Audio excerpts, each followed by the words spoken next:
Good evening, ladies and gentlemen, and welcome to another session from the Wise Asylum. How are you doing out there? Interesting week.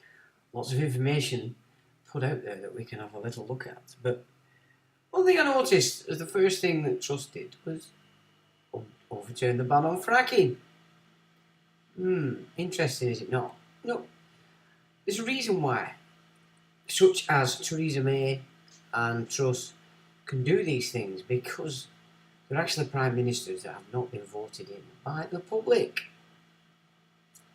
Yeah, you haven't had, since Cameron, you've had one prime minister that were voted in by the public, and that's Boris, which is why, under public pressure, he had to quit on the fracking because of the earthquakes, which I felt back in, was it 2011 or something like that? That was a very strange feeling to experience. However, at the time I didn't realise it was actually an earthquake.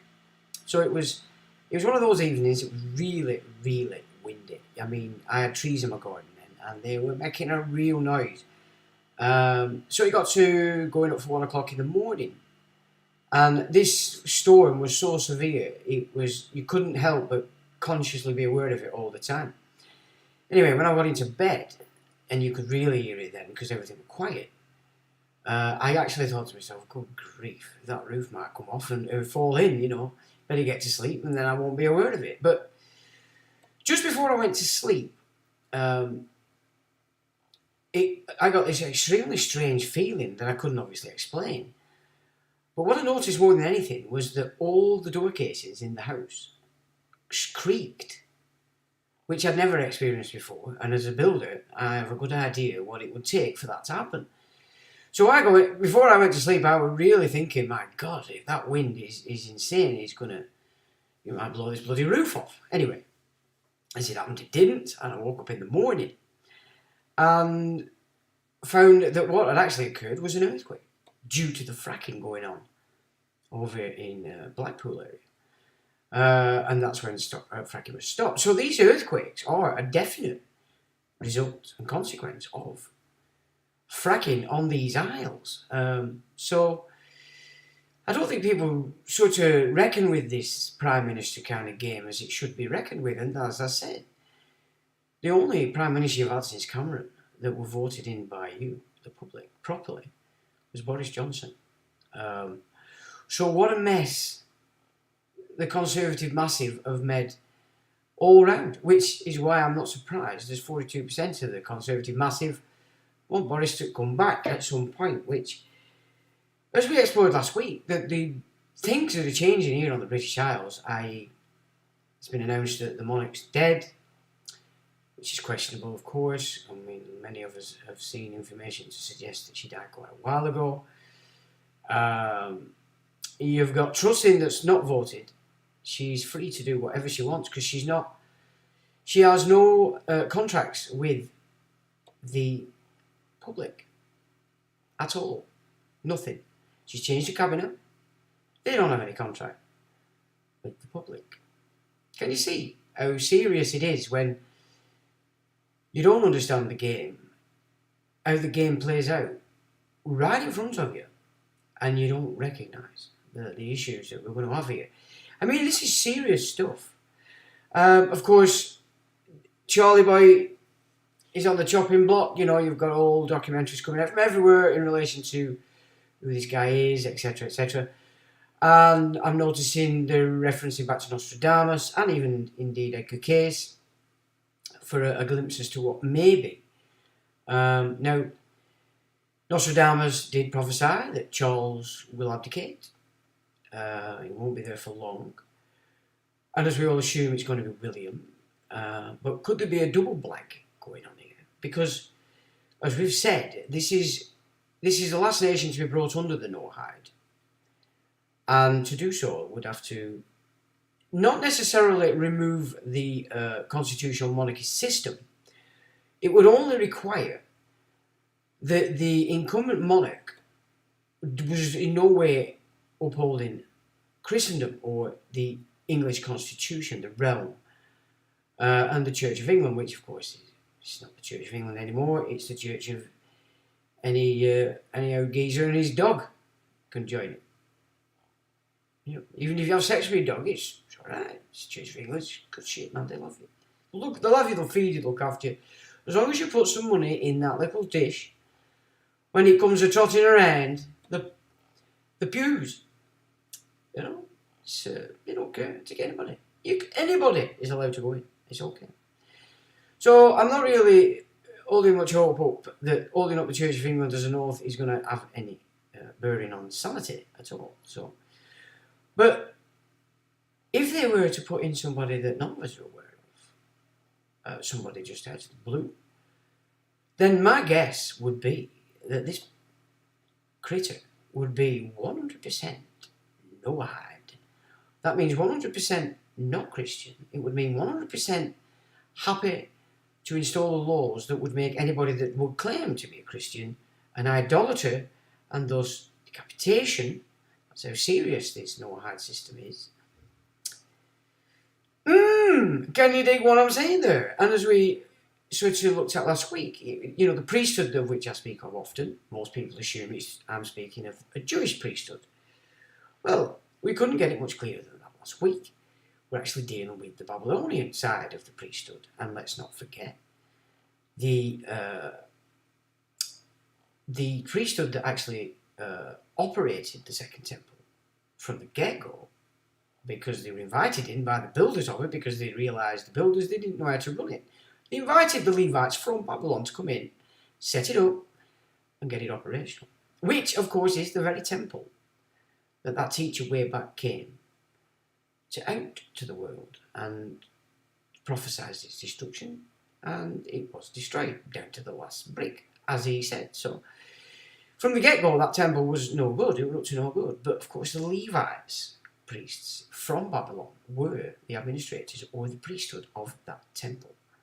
So it's the Babylonian side of these things. Now, the video we watched last week she's of the mind that it's not the Sephardic, that the Sephardic are being annihilated. And I would be inclined to agree that in the Second World War, the main bulk of Jews who were being killed were actually Hebrews. So not necessarily of Judah, but of the 10 tribes, of course, that had been deceived into thinking they were actually Judah rather than the 10 tribes that fought and fought and fought against Judah. So there is still some data to be known. But of course, if that's correct, Judeans were the ones that were taken into captivity into Babylon, the Levite priests being part of that, so of course they were Sephardic. Unless it's, as would appear to be the case, the Philistia, or the Phoenicians, actually did take over the Judeans before they were taken into captivity, which would show that the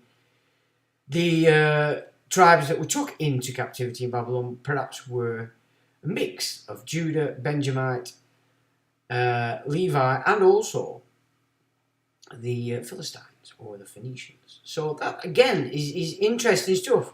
However, what we do know is now, we can see it clearly, the priesthood itself that is controlling all this is the very priesthood that set itself up in Babylon and then mistranslated everything, reformed the whole script so that the Bible is 100% pushing Judah to the top of the tree on the back of the history of the Israelite tribes. So that's how they discovered anybody that is of Semitic Hebrew origin has been sucked in and grabbed into this Babylonian scripted system. So, you know, that's I'm looking up. But trust, you've got to get into this, what they're going to do under this little period they've got. We've no king took ascension, so as yet he's not oath to uphold the realm, only the Church of England. Okay. So again, that's a window of opportunity. You've got Trusin, who hasn't been voted in by anybody except the corporate or the temple crown. Again, she can do what she wants. She's no contract with you at all.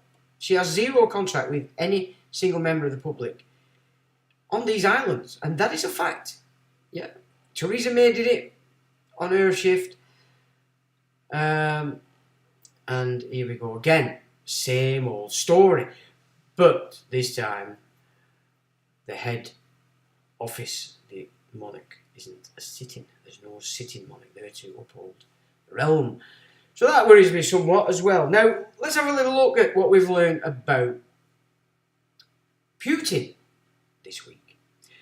So, just to kick off and give you a start, all the attempts that the Ukrainians have made in this past week since they gained the week before have been scuppered. All of them. So Vlad has obviously got his impalers back on track and everything's being blocked. The Ukrainians are gaining nothing. We've also gained insight into what I explained to you a couple of months ago, which is the Wagner group that's operating in Ukraine with the Donbass militias. So they are the fighting force doing all the combat. So the Russians just basically provide intelligence, artillery cover, and the odd airstrike. And drones. Drones are being used immensely for intel gathering. So we know that that's the new way that the militaries are using their systems, and it's just to gather intel. So again, we're learning something from that. But Vlad has pretty much given us a bit of an insight into the fact that he's very well aware, as are the Russian elites, that there has been a plan in place since the Second World War, which is when Churchill was actually Prime Minister, so during the Second World War, that the West wanted to break up Russia and destroy it. Now, I've said in the past that, for me, the root of this agenda lies at the feet of the prophecies of Fatima, so-called, because it's on those prophecies that the hatred of Russia has been basically set up. Now, okay, what they've done themselves goes against what the prophecy actually stated. I do accept that. So they've twisted that up, and instead of bringing Russia into back into the fold, they've decided they want to attack it and destroy it. So Putin was explaining that this plan they've all been aware of since its inception, and they've watched it grow and how it's moved, etc.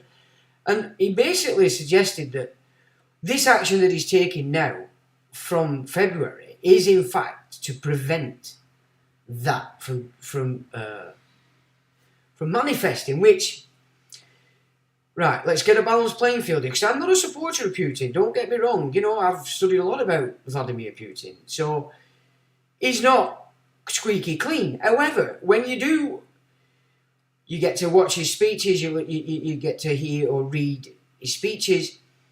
I have to be quite honest, it makes far more sense than anything coming out of the Western media, the Western military leaders. But can I say that about the Western military leaders? Because they are lying to everybody.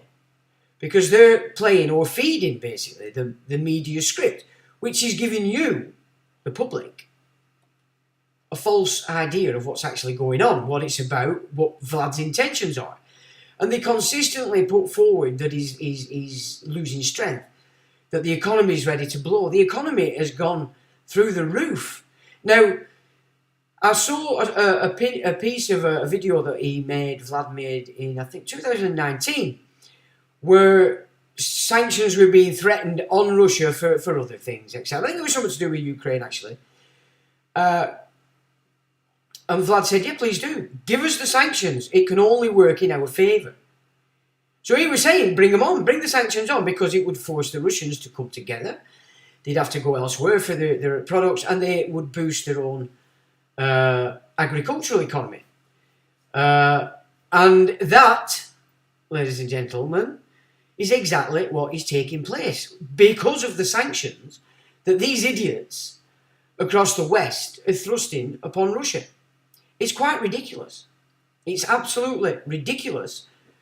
But then it's not, once you know that all these government operatives are operating for the WEF, Trilateral Commission, Club of Rome, United Nations, yeah, the Round Table, ultimately, and, you know, above which is the Committee 300, as we've discussed. And then you've got your Rothschilds, the court finances for this hidden royalty that operate above the priestcraft.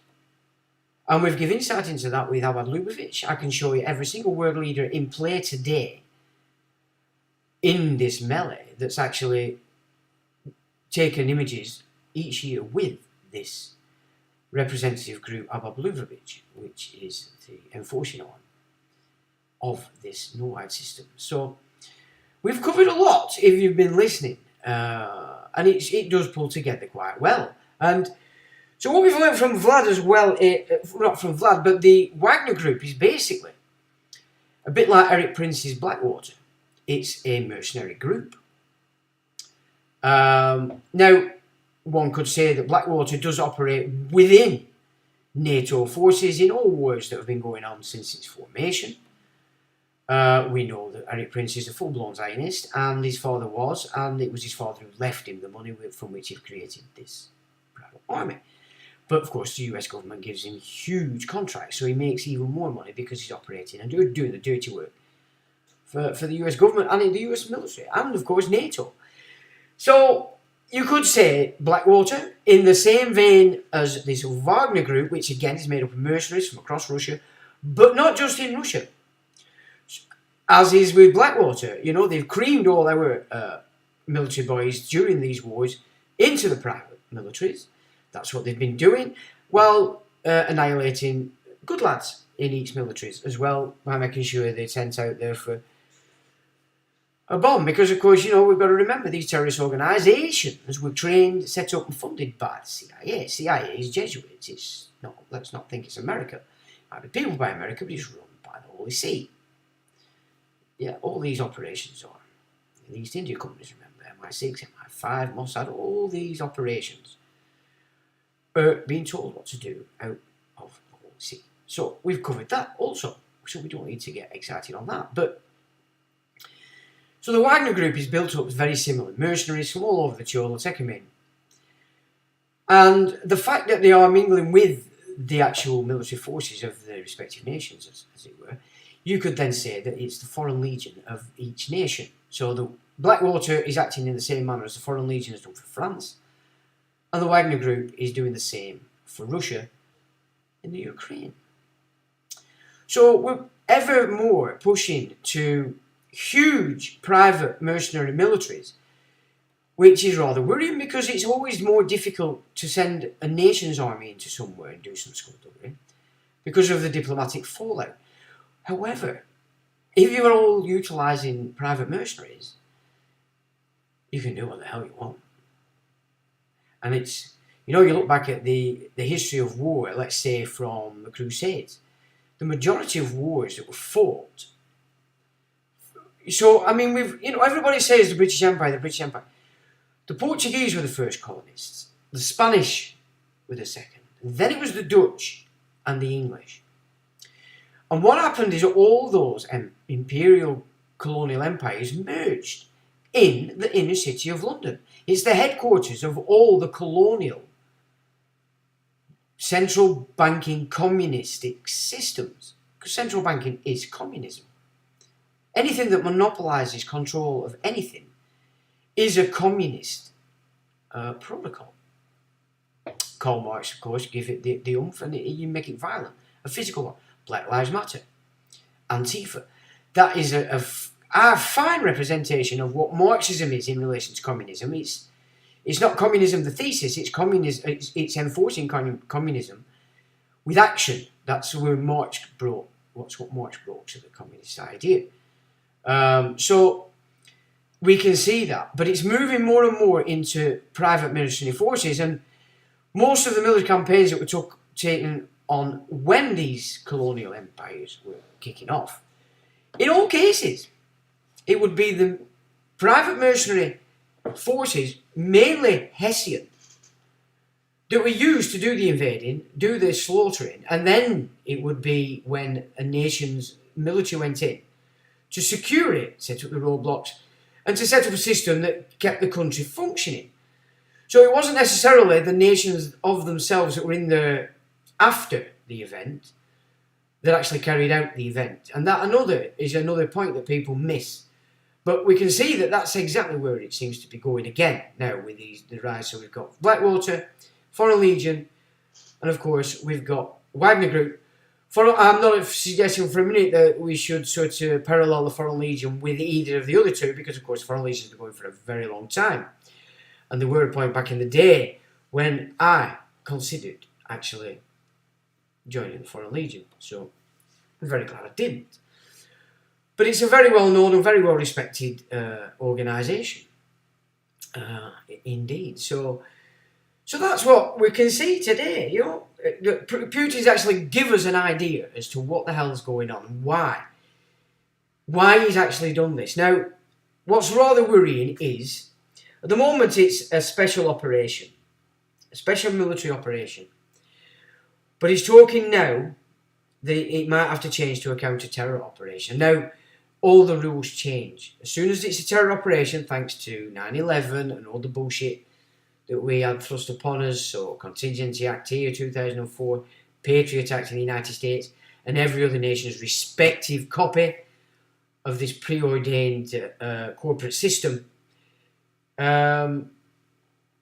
Because what that basically means is all bets are off. And when you're fighting a war as counter-terrorism, then the leaders of nations involved in the theatre of a war fair game. So if you know, Zelensky and all his little sycophants become a target, legitimately, legally, under this terrorist framework, this counter-terrorist framework.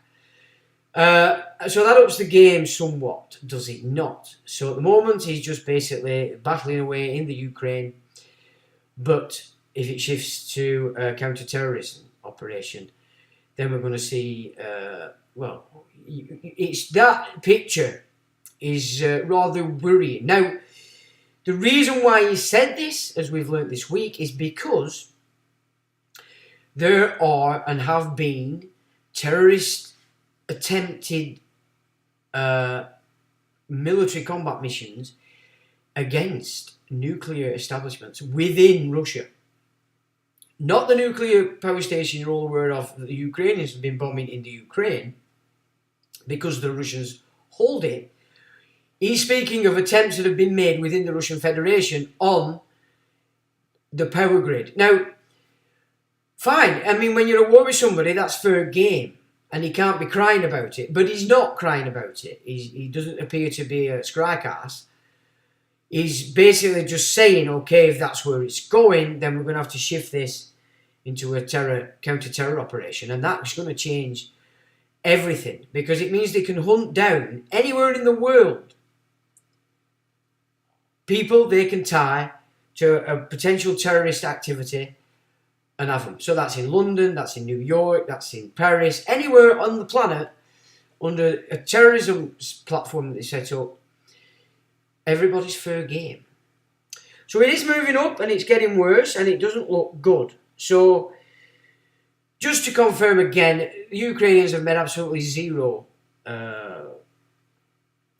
moves forward to capitalise on what they were carried out the week before, which I believe was based on intelligence gathered by NATO. Just letting him know basically that Vlad had his little pockets and militaries, but there were huge swathes of land that they could actually retake without any military action. So the Wagner group's interesting because that is the group that's done most of the fighting, and is still fighting some vicious combat in the Ukraine, which doesn't ever seem to at the moment be at the forefront of what we're getting told. India has sort of secured again its relationship with Russia, and it actually said that the Indian-Russian friendship is unbreakable. Now, that is interesting in and of itself, because for India to actually be in support of Russia is, if you think about it, another way of scuppering the West's attack on Russia. Because, as we've learned that through Mother Shipton, that the agenda of she classes the yellow races, so that would be the Babylonian priesthood in that area, using China, because China couldn't just do this on its own. It would have to be the priesthood that had its hands in every other country to enable this idea to divide the world in two. That is the plan. We can see that happening. And they are using China in a big way for that. But then every single Tom, Dick and Harry in the West that's in government tied to this WEF are doing the very same. So, yeah, she didn't present it in that way. We know a little bit more these days, and we know that there's something above and beyond all these leaders that is actually controlling and running this. So that's interesting as well. But for India to support Russia is another reason why Vlad doesn't need to invite China into his land, and we don't want that. None of us. I know this isn't against Chinese people. I've made it clear on every occasion I speak of China. I'm talking about China, the corporation. The very thing that the Chinese people can't stand, that they despise. But it's such a huge machine now. If China was to go right-wing and nationalistic, which is a good chance of because Xi's having some serious problems at the moment, not only financial. But the huge monster now that is the corporation China, if it was to be taken over by the Chinese nationalists, then the world would be in some serious trouble. So would the Chinese people, because then they're going to be being conscripted. But the fact that India is still in firm support of Russia is actually helping us in the West. It's another delay on, let's say, all-out madness, because it's pretty clear now that the Yanks and the Brits are in their militaries, and they're doing what they shouldn't be doing. Let's say that. So, you know, if you're an English lad, a Welsh or a Scottish lad, or an American, you need to start thinking a little bit, lads. You're on the wrong side. You might like Trump, but you're supporting the deep state because you're in Ukraine protecting the deep state. I can't say any more than that, can I? You know. So as I said, I'm not a big supporter of Vlad, but you've got to take things at face value, and the facts present a far more balanced and truthful man in Vladimir Putin than any of these Western fruit bats, whether they are from government or indeed the military. So that's what I've learned this week, and we've all learnt it now because we've just put it through. So trust, major problem here. They're going to get some serious crap going through here. Let's have a look at what you guys are saying, and then we're going to go into the etymology of some words. Now, somebody sent me some data, either Friday or Saturday, and I started to go through it, and oh my God, it was like revisiting the mystery school. And so as I'm going through this, I just thought, I can add to this. I know more about this. I can add to it. I can enhance it.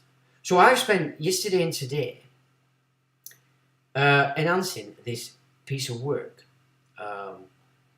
that's rather interesting. Now, in these 2 days, I've only got halfway through the whole information. My guess is what I haven't covered that we'll go through is going to be just as important, that we may have to do the second part next week. And it will probably take me the whole week to do what I've done in these 2 days. I've spent a lot of hours on this in these 2 days. You won't believe. So it was very interesting. And it's like data that I haven't looked at for years. And of course, I weren't looking for those narratives back in the day. So interesting this. It's like the mystery school never gives up its mystery. It just keeps coming back at different phases, at different times. And it's quite interesting. So let's have a look. Warehouse lock. Hello to you. Public notice. Hello. Cos. Nessa. Hello. Thumbs up says public notice. P. What are you, Paul? Paul Sefton. Hello, Paul. Slipknot. How you, mate? How you doing, bud? Did you watch that interesting video on the Facebook of that black guy talking to that black woman? I thought it was amazing, that. It was so good. And I think she come back to that at the end of it thinking, wait a minute, what do I think? What am I saying? Anyway, just thought you might have seen that Slipknot. It's a good one. Alright, Sean says Slipknot. Chris R. Yo, how are you doing, Chris? Anthony says, good evening, Sean. And I say, good evening to you. Mupit, how do folks? Debbie. Hello, Debbie. Anthony. Anthony again, warehouse lock, yep. 1973. Pray tell what we're talking. Whereas, like, brother, welcome, enjoy the wisdom imparted in here. You're all welcome. God says, woof, woof. Sorry, Debbie, didn't see you pop in. Hello. Hey, oh, music. Where's Ray? You're all right, Debbie. You're safe. He's hiding. He's hiding in the background, ready to bounce upon you if you're naughty. I wondered if I'd upset you. I'm stealth mode. They can't control me. I'm too much woman. Anyone know what's happening on the 24th of this month? Well, they really could be covering something, some kind of move on the banking system. Whether that's internal and they're just setting up the scene ready. We did discuss the other month that the actual event that they carried out, was it 2017, where they tried to, 19, where they tried to shift some many trillions of assets from the LIBOR into the, I forget its name, the other one, this metaverse system, failed miserably, and that they set up they set it up to do it again in 2023, but didn't give a quarter in which they were going to do it. So I still keep that in mind. There is talk about something major about to take place on the 24th or even the 23rd. Now, I've sort of looked at a lot of that before, and it did occur to me with the use of 23 that it was 23rd 2023 as opposed to 23rd of September.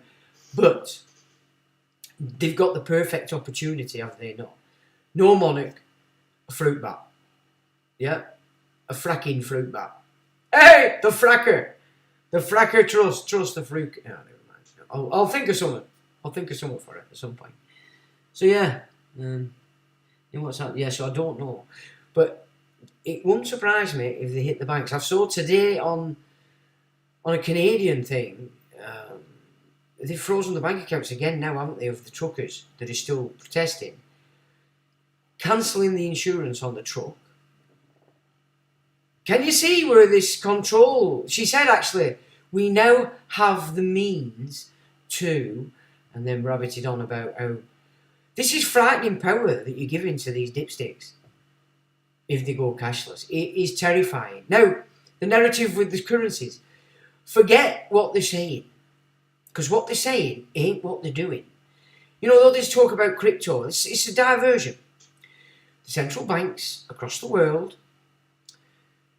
of which there are only 9 countries in the world that don't have a central bank, 9, keep that in mind, they're all buying gold.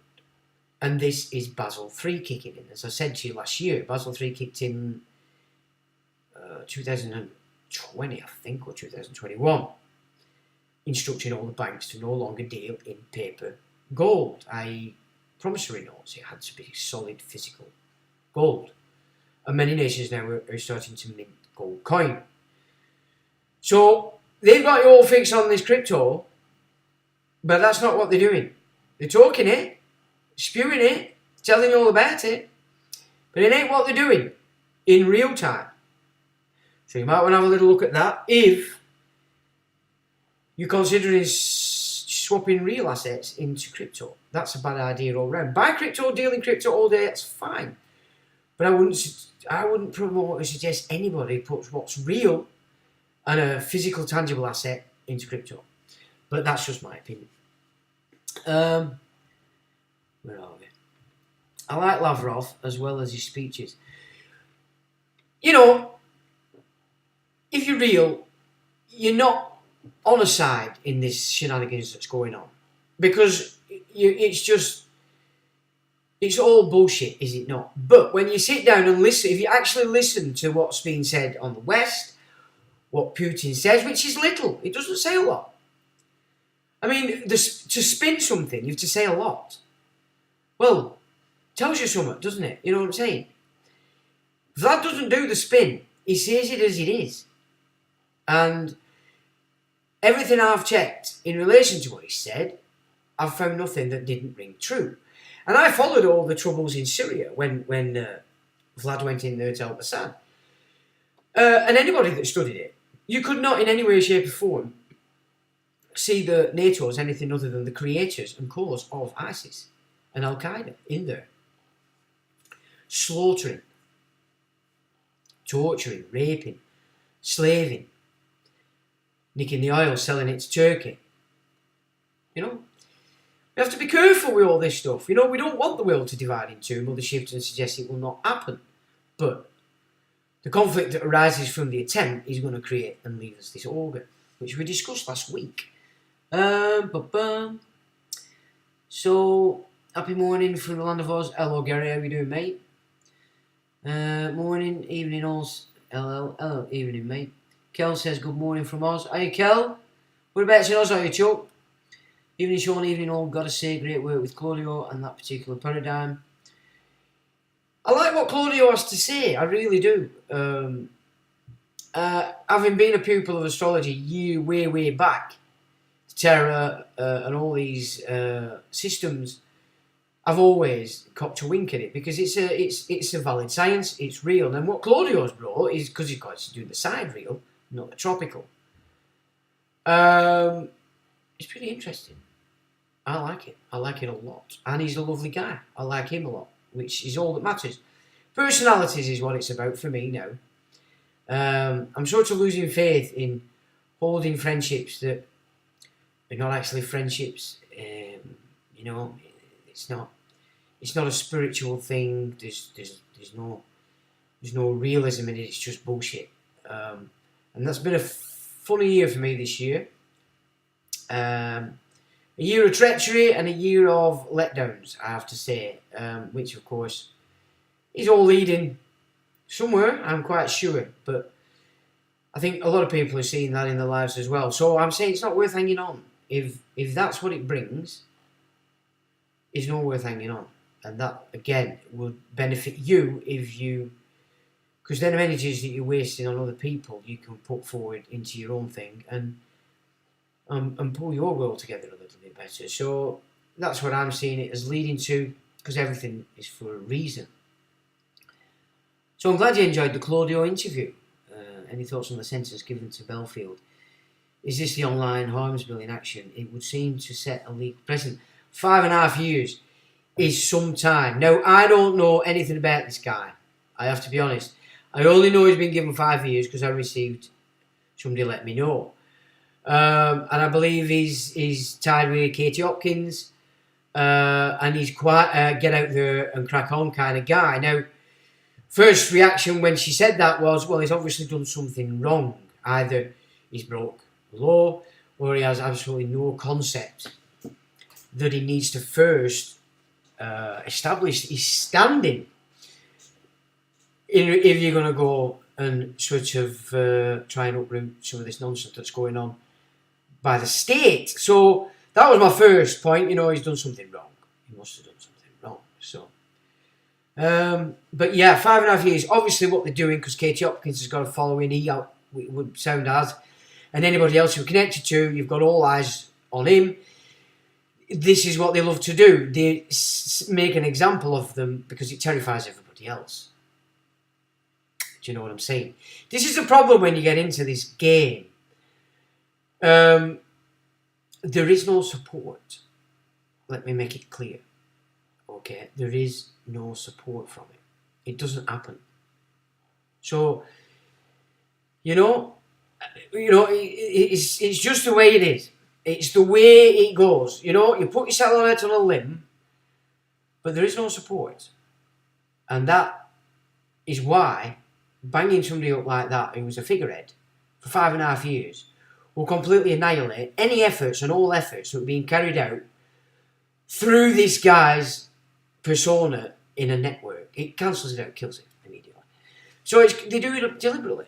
Now, I don't know anything about him personally, so I couldn't say whether he's shilling or what, but from what I've been told, he's potentially not a shill, just overexcited and perhaps didn't do the homework he needed to do before he went on that journey, which is what I learned at my cost way back in the day. I was setting off and going doing all sorts of stuff, but I weren't proficiently educated to do it, like taking the Queen to court. It was perfect. Had I had a clue what I was doing, you know, So, caught before horse, you've got to be really careful for your own benefit. I learned the hard way, and I don't regret it. Any of it, basically. I don't regret any of it at all. But you do have to be careful. You've got to set some groundwork going before you start sticking your neck out, Where are we there? So, I don't know, but I don't like it. Online's on. So, what is it? Is this the online on? She did tell me what it was for. I can't remember what she said. So here we go. Paul says, I was warned about Ray about this at Christmas. What? Oh, what, Ray? Alright, he's talking to Paul. Any thoughts on this? I'm going to stop trying to join any conversations because I can't make sense of it. Samarkand conference on now with Russia, China, India, Turkey, etc. Yeah, but it would appear that the Indian relationship is more important to Putin than the Chinese one, because Putin does not want to join with China. Because China's just going to use it as a buffer. And Putin knows this. You upset NATO that's embedded in Europe and get Russia to front it for you. Yeah, Mother Shipton, she said that we're going to gain power. But, as I've said, and I can understand the hatred by the Chinese against the East India companies. They did nothing but flood the nation with heroin.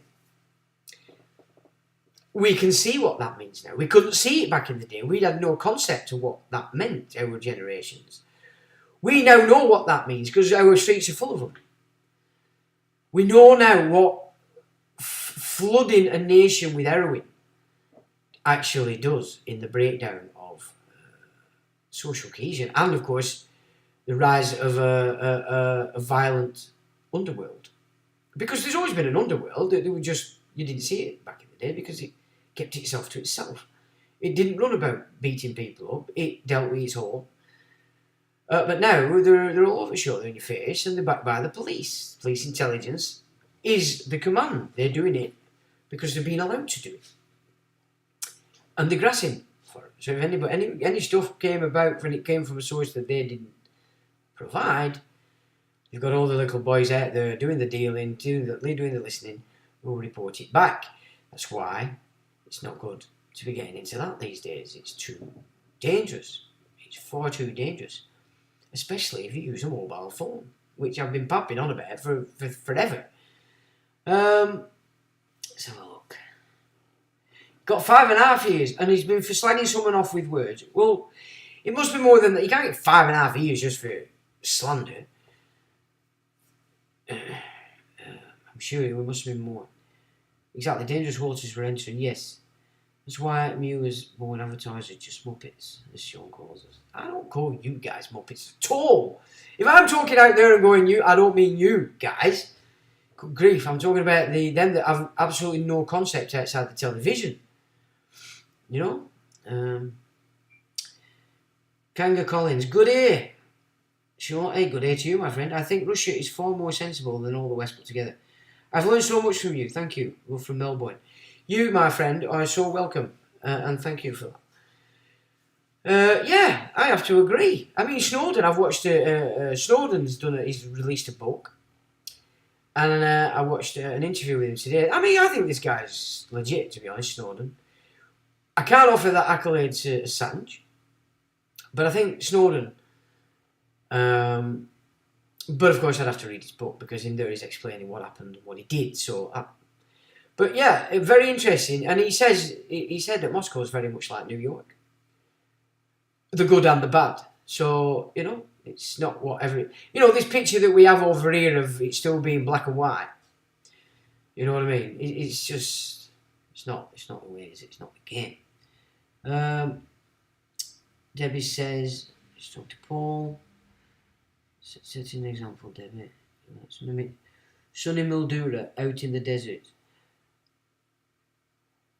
Who's that? Sonny Mildura. Who's that?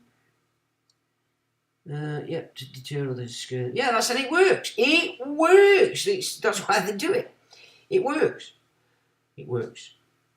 Yet to deter others. He took the piss out of the coppers who searched his house after they cut the door off. So you're saying that's why they give him 5.5 years? Must be more to it than that, brother, I'm sure. Who's a friend of Savile? Paul? Belfield presented himself no bar agents. Yeah, well, I mean, as I learned last year, you don't even go to court. I did, I played along. Went to the court, supposed to be court record, which it were, but then found out that the judge wasn't a judge. The Muppets, okay, you don't want to be going into those courts. Because you, as far as they're concerned, you've assumed, you've affirmed the assumption that you are a person. Because that's what they're calling in, is it not? The person. So look. Right. Okay. We're up to scratch on that. Let's have a little look at this shindig. Oh, where have I gone? There we go. Alright, folks. So, and do you know what? I've never done this in my life. I wrote a poem. As soon as I started reading this, and then started to think, right, I'm going to add to this, I'm going to spice this up because we know a lot more. We have a lot more information being brought up from Jason of Archaics and Claudio as well, so we can add that in this little mix. But it's a very interesting little study. And as I said, we might have to do part 2 next week, so I hope you don't mind. Now, see what I'm going to do just for a second. I'm going to cover my gobble. Right. So, it says, a journey into the etymology. So, this is my little poem, and I don't write poems, I don't know what the hell came over me. It says, we are moon food for the dead sun. Enter not the light, for that is the moon. Seek out the golden, for that is the sun. Yeah, so that's my little ditty. And you'll probably understand what I'm saying there when you start to read this. So it says, so I'm writing it as though, because I'm going to obviously publish this. It's not published on the site, I just put it up there so I can show it you. But, so I'm going through blah blah blah. Right. It says, a prefix is the letters or sounds attached to the start. A suffix is the letters and sounds attached to the end portion of the word. Okay. We went through that a bit with the Egyptian because they always used a prefix. So, now definition equals definition, or indeed no Phoenician. Because D, as we've worked in quantum, means no. So definition could in fact be seen as meaning definition or indeed no Phoenician.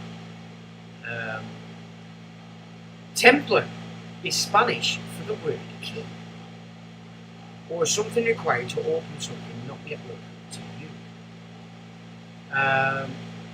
Audio, if you split that word, can be AU, AU in the periodic table is element 79, which equals 7. It translates as gold. Okay? So audio, gold, and then it says Dio is Italian for God. So gold God. Now audio is an interesting word because if you're looking for the creator's voice inside the biblical text, it is the spoken word. Is it not? So for me, audio is an exceptionally important word, and that split in this way is translating as gold God. That's specific, which is the sun, or as we discussed the other week, it's wrong. Yeah? The source of this solar system is the power, the generator of everything that goes on in this solar system. So that's interesting, and these are just points I'm putting out because they're going to become important as we go. So Dio is Italian for God, Spanish for give or hand, and from the Bosnian, part or portion. So it could be gold can, a gold part, or a gold portion. It says this provides an alternative meaning to giving or handing a portion to God. The Spanish word adios literally translates as to God. Thus, to fully understand what a word means, one must define it in various languages to find the root of the meaning. Language equals and can be broken up as lan, gu, age. It says lan from the Chinese and Vietnamese is a feminine name for orchid. From the Vietnamese in the masculine, lan becomes unicorn, coming from Kai Lan, which is also a dragon, which when translated to the Latin gives unicornis. The dragon protects the noble. Now, so this reason why these bloodlines use the dragon, what in the world is going on here? The dragon protects the bloodlines.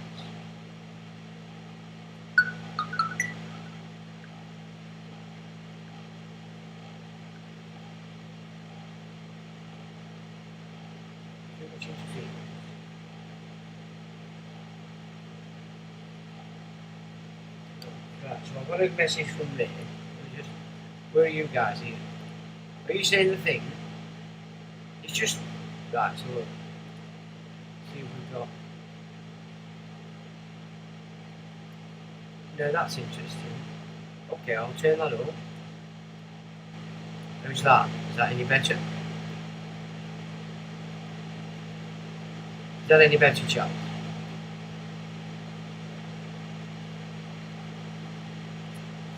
You see, they'll know I'm doing this and they probably don't like it. So I wouldn't be surprised if we do have a bit of trouble with this. But I'm going to put it up as a report anyway, so it will be available whatever happens. So can you actually hear me? You chaps?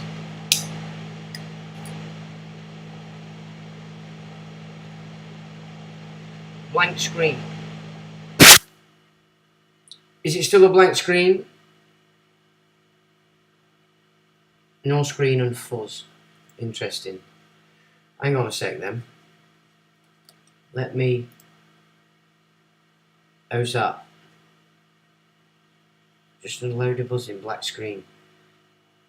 Sounds like he's hoovering up. So you can't hear my voice at all, can you not?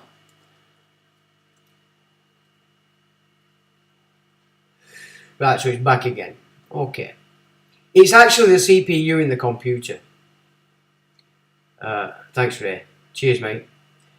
So it's actually CPU in this computer is struggling to actually do the live. So my apologies. So it's fine now. Now, are you telling me you didn't hear any of what I've just done?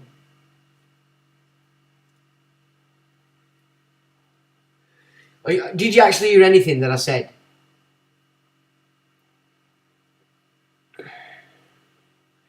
Alright, well maybe I'll just read it. So what I want to know, chaps, is should I start that again?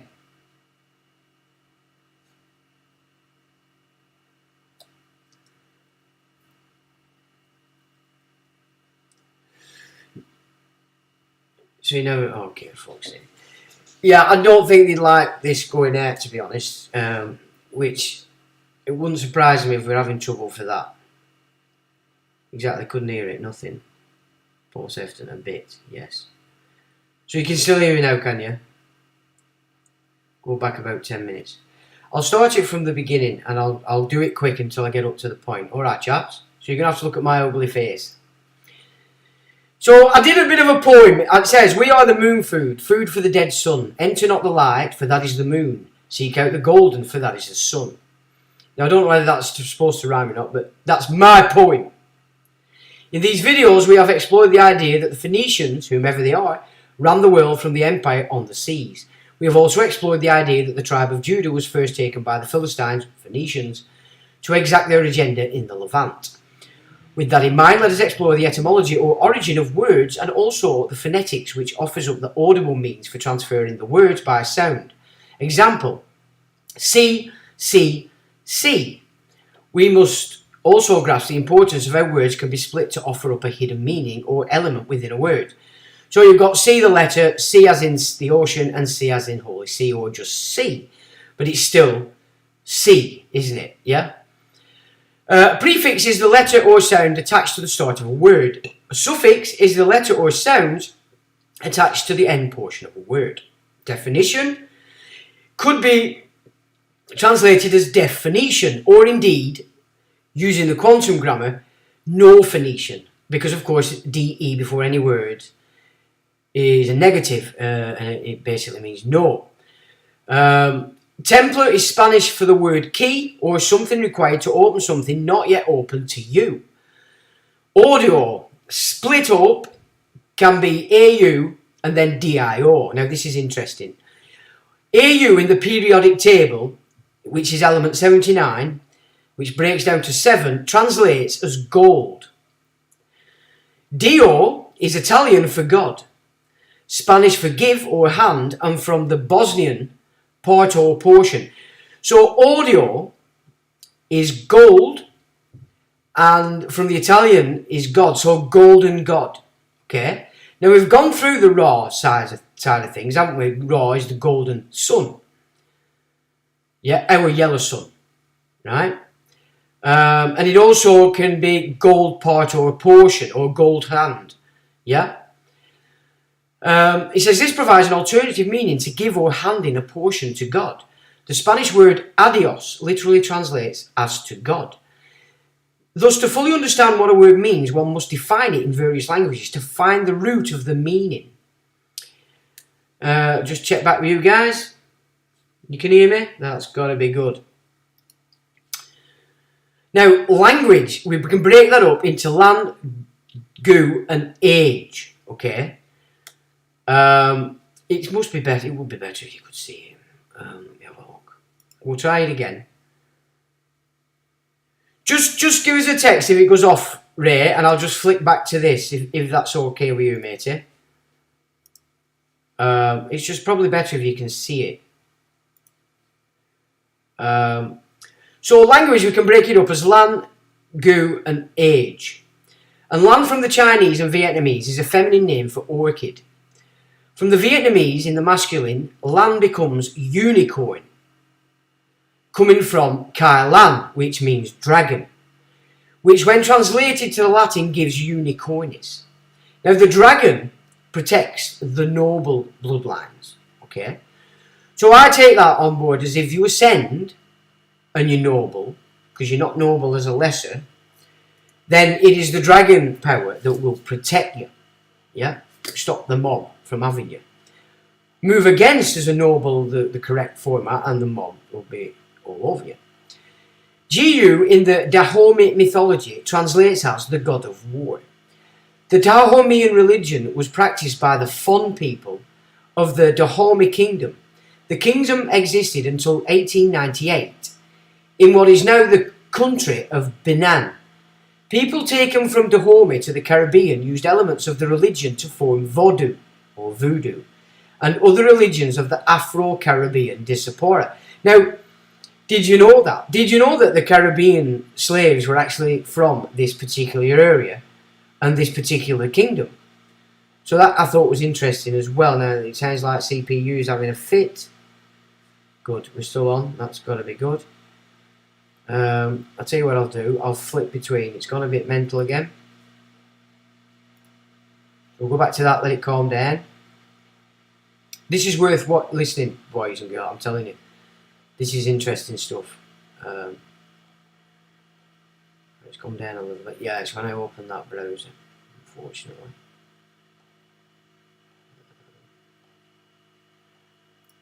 Right.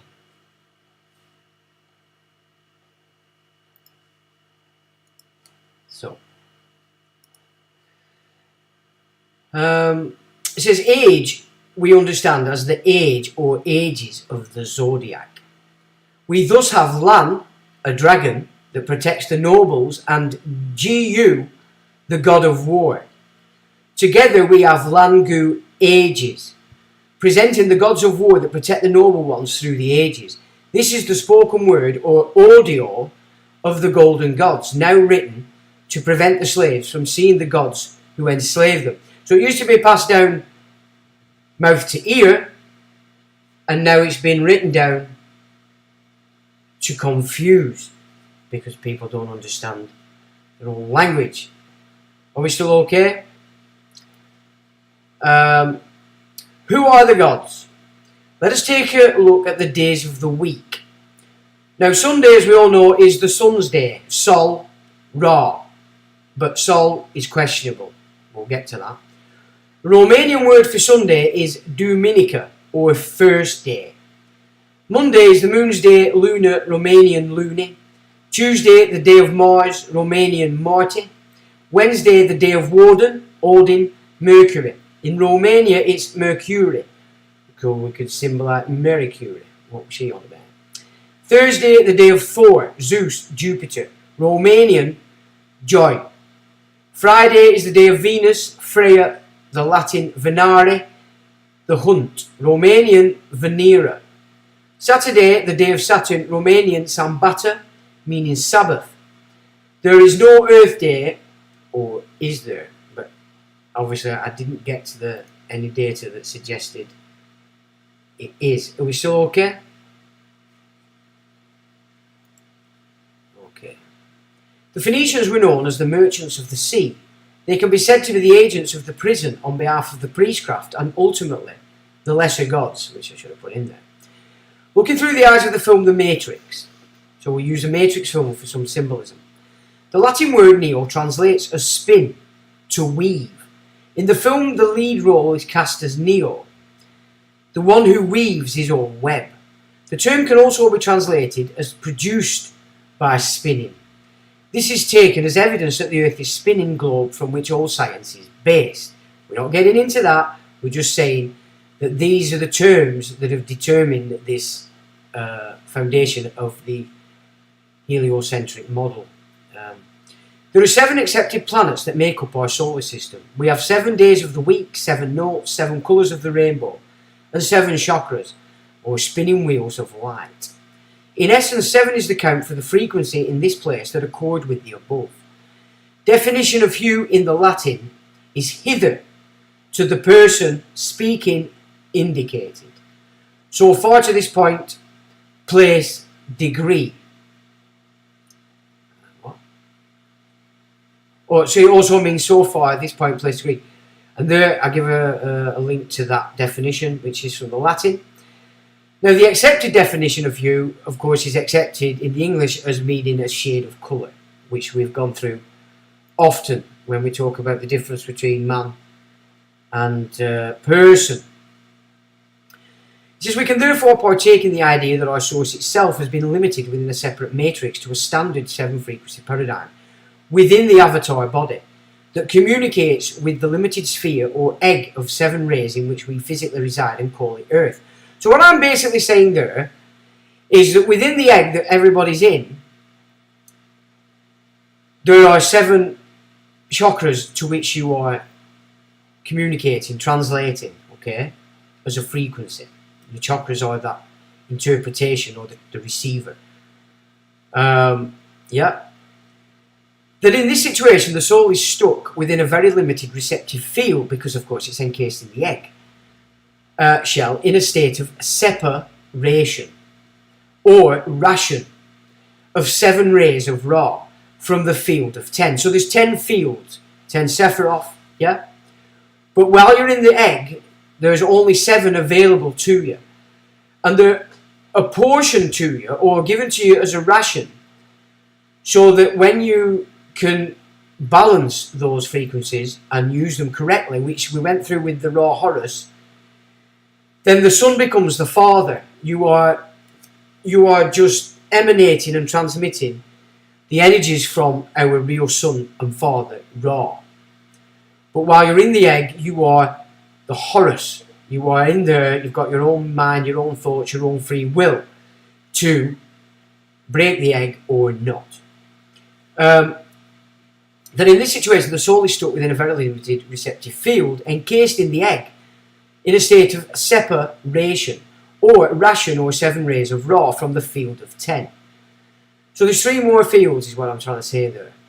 To break out of the 7 limitation, the egg has to break, become unplugged, Humpty Dumpty. then you can access the hidden 3 frequencies available in this realm. Are these gods the gatekeepers? So the gods that we know as the planets, we know them as the Greek pantheon, the Roman pantheon.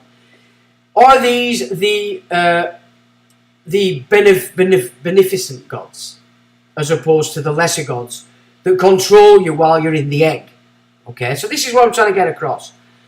Are these gods the gatekeepers? I would say yes. They are there to weigh the heart and thus control your ascension. Yeah, so you have to get yourself right before that egg gets broken. And it's done by the beneficent gods. Physically, the planets are separated. If we take sep to be the prefix and then apply the Latin translation, we arrive at septum, or 7 rated. So 7 rated. September was originally the 7th month in the Roman calendar, which it was the invented August for Augustine, or whatever, Augustus. So that again takes us off the real count, does it not? Like everything that's put out there today. And since the secret society started, is still inverse, taking you off the real game. Therefore, each frequency could be said to be its own word, sound, and light. Because, of course, light is just another variation of sound. It's all in the word. How we interpret these frequencies presents itself in the manifestations in our lives. So our lives are pretty much a manifestation of how we're dealing with these frequencies. Ratio is Ra Tio and can be said to define the ration at which you receive and transmit Ra, and not the son of Ra, Horus. When balance is achieved through growth, Ra and Horus become as one. The son becomes the father. Isis, the mother, is the nurturer of this journey. From the Swedish, Tio translates as 10. So it would be your ration in the 10, as it were. So you ration to 7 until you can break through, and then your ration becomes the 10 frequencies. Yeah? Are the gods on high the gods to be feared, or are they the ascension keymasters? I would say yes. Are the fallen ones the gods of the pit, the Quilpoth, those who require our energy as their food, and in the extreme they require blood? The pantheons that traverse from the Sanskrit and the Norse to Greece and to Rome are one set of gods, strict in their adherence to laws to ensure corruption does not raise itself above its own station, and are therefore the gods to seek if you are to grow. So they are the beneficial gods, the pantheons that we know, the Greek gods, the Roman gods, the Norse gods. Now the gods of the pit or the Quilpoth are described thus. Now before we do that, I'm just going to check that we're okay. Are we okay?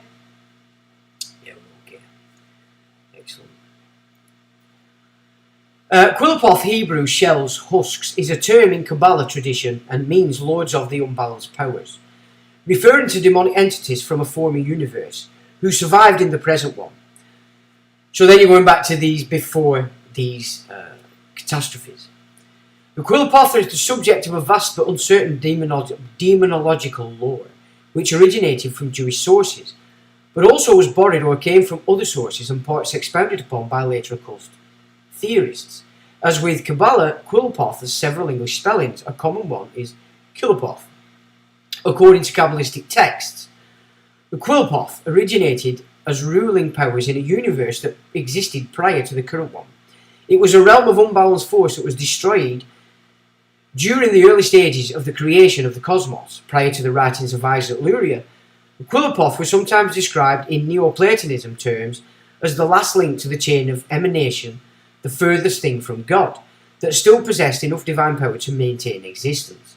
In other metaphorical writings, the Quilpoth are described as the dying bark on the tree of life, similar to actual decaying bark or dregs of wine excrement. Frequent Kabbalistic writings suggest that evil is simply the manifestation of the Sephira, Jaberu, severity, taken too far and separated from its proper balancing power of Hesod. The sense of the Quilpoth being a natural part of existence reaches its zenith in the Zoharic comment that everything is a shell, or husk, when seen from the higher levels of existence, and the kernel in the shell when seen from a lower one. The teachings of Isaac Luria give a radically different description of the Quilpoth.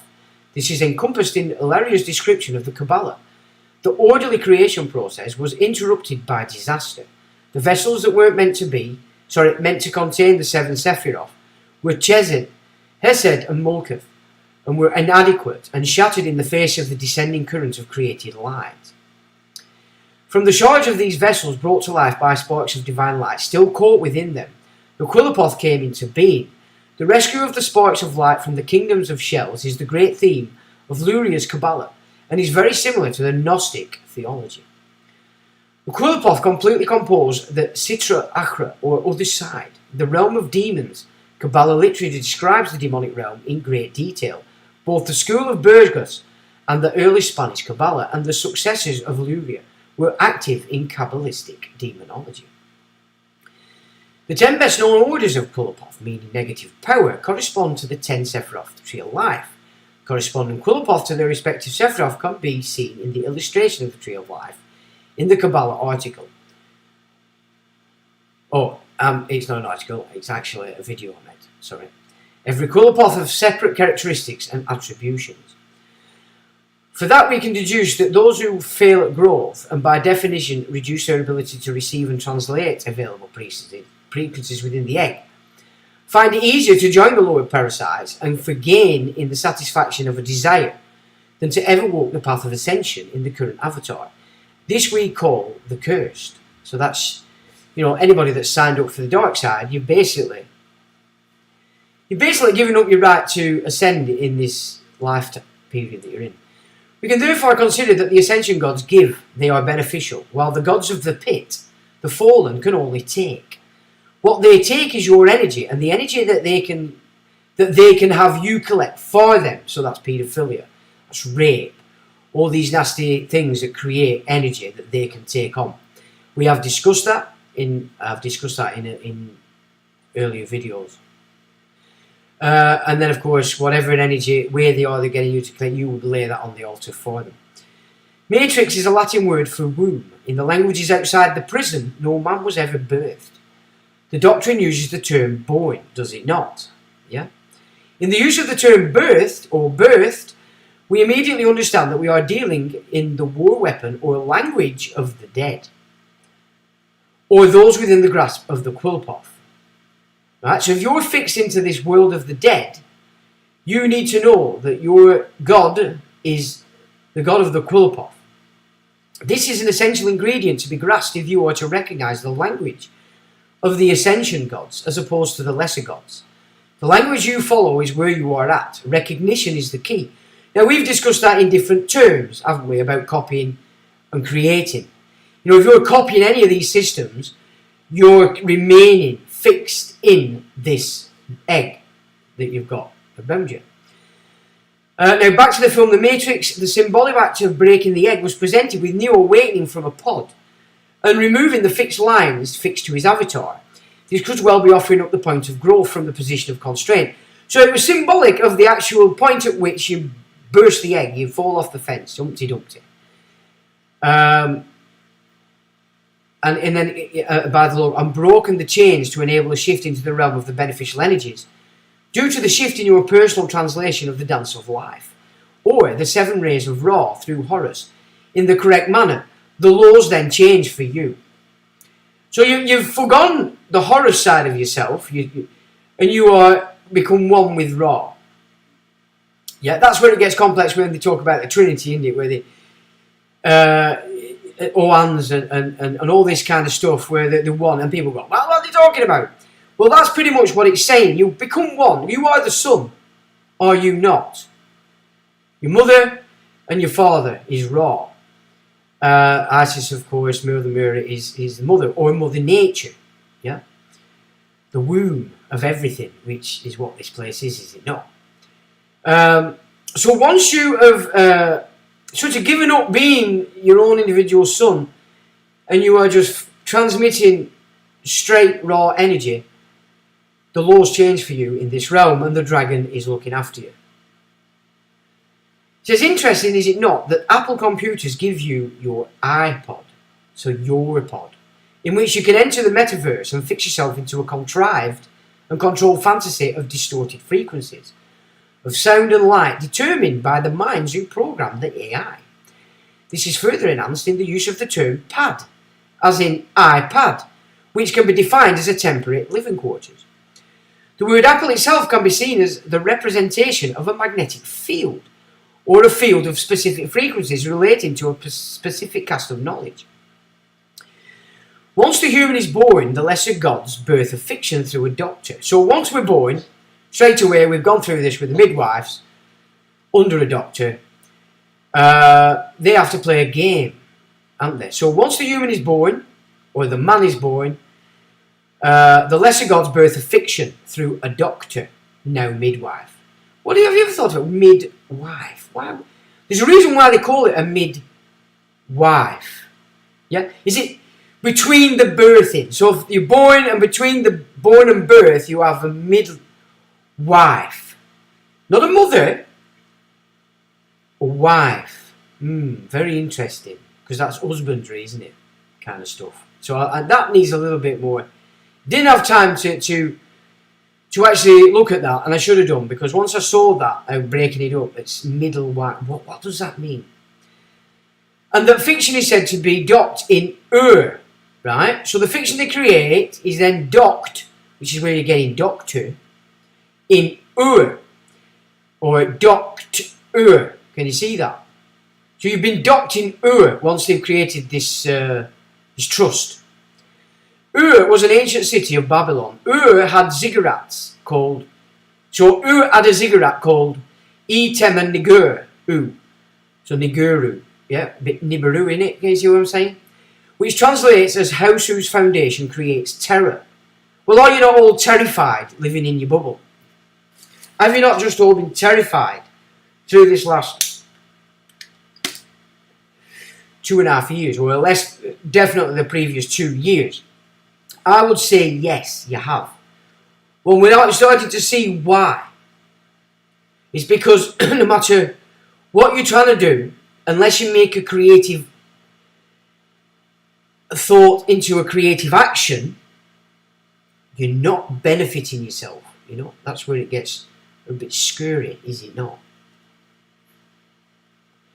The patron deity of was Sin, the Akkadian moon god who uses fear to capture your ship. So the god that is pushing this fear out everywhere is an Akkadian god, a moon god, and he was called Sin. Now, you go back into the Sumer stuff, you've got Nanor Sin. Now, when you look at who the sons of Nanor Sin are, it gets very interesting indeed. And as I would suggest any Muslim might want to seek that out, because that is interesting stuff. The moon is described... once the apple is bitten... the patron deity of was Sin, the Akkadian moon god who uses fear to capture your ship. Because now you're operating on the trust title, aren't you? You know, even though you don't know it, you've become a ship. You're not identifying as man. You are now a ship in this La Land system. Once the apple is bitten, debt becomes the master. The English translation of debt is sin. The German translation of debt is guilt. So guilt again is sin. Interesting. How do you plead? Not sinful, or are you sinful? Yeah, and then they're going to make sure that you are. Yeah? The moon is described as the lesser light, or the lesser luminary, to be precise. And thus we are said to be born into sin through the moon god. The aim is to get back to Ra by a sort of back engineering, or undoing, leading to growth, and the path out of the moon, which is the tropical astrological chart. So as you know, it's important. And into the realm of the beneficent gods. The sidereal. So, Claudio, I don't know whether you're listening, but I don't know whether that makes sense, but that's exactly what I was thinking when I was going through this today, so that's what I wrote. And I thought to myself, if anybody's going to put me right there, it'll be Claudio.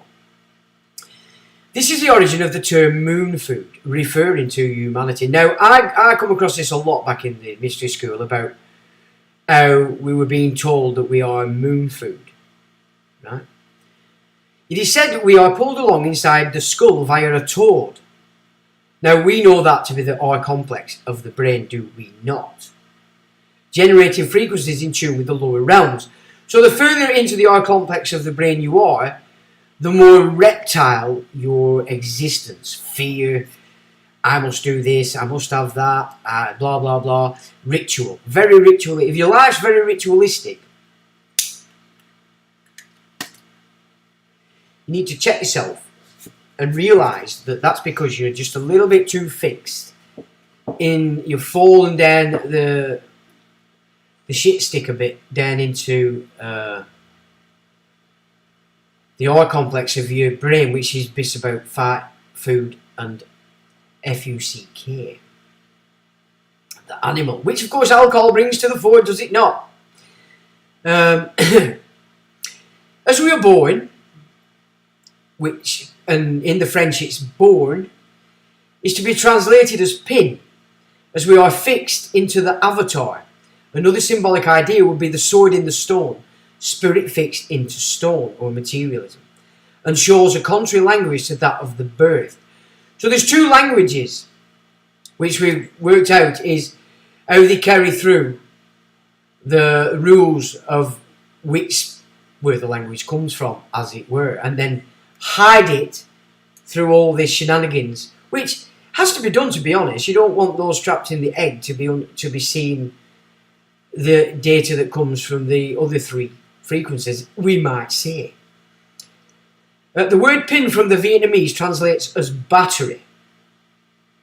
So let me just, I don't want to get lost on it. So born is pin. So to be born is to be pinned, and we are we not? Our soul is pinned into the avatar. Yeah? And then the word pin from the Vietnam translates to battery. So we're pinned and we're actually a battery, which we are. We eat food, we create energy. And we transmit it everywhere in our electromagnetic field we call the aura. Do we not? Let me just check that we're okay. We're okay, excellent. Where are we? The word born is the past particle of the word burr. So if you burr something in the post text, you've born it. Yeah? So you get the meaning of past participle is a participle that typically expresses completed action. And reason mothers are said to bear offspring. To bear is also used to describe the act of to bear something, such as taking on of another's debt, pain, or responsibilities. Thus, the inherited debt would be to be born through sin, the moon, and as described in Luke, the denizens of the lower realms are preventing those who rise from escaping their clutches. Today we could say through the language of the legal, which they are. Now, the way that England was set up originally, I can't speak for other nations, was that if you proved yourself worthy, the doors would open. What that's saying, and we know, is you have to kick the fucking doors open. And they're still doing everything they can to keep you out. Because it's been hijacked by people or persons that haven't actually initiated and broken the egg. They are acting on behalf of the secret societies who are giving them the information. They're puppets. Yeah, that's what's going on. That's what's happened. Thus, the inherited debt would be to... Oh, sorry, I've done that. The Sumerian Lord Enki said, the first things are the last things, which could be a reference to the fact we are born into sin, and unless we break free from the program, we will die in sin. The moon. So you're going back through the moon. Yeah, you're not going back through the sun, because that's the gateway into this place. Whatever the moon is, as a luminary, a gateway, you don't want to be going back out of this program and leaving your avatar through the moon. This is thought to reference the white light program. So the white light that everybody encourages you to do, especially the New Agers, is a trap. And I've said this before to you. I've said this many times that it's the golden you're looking for.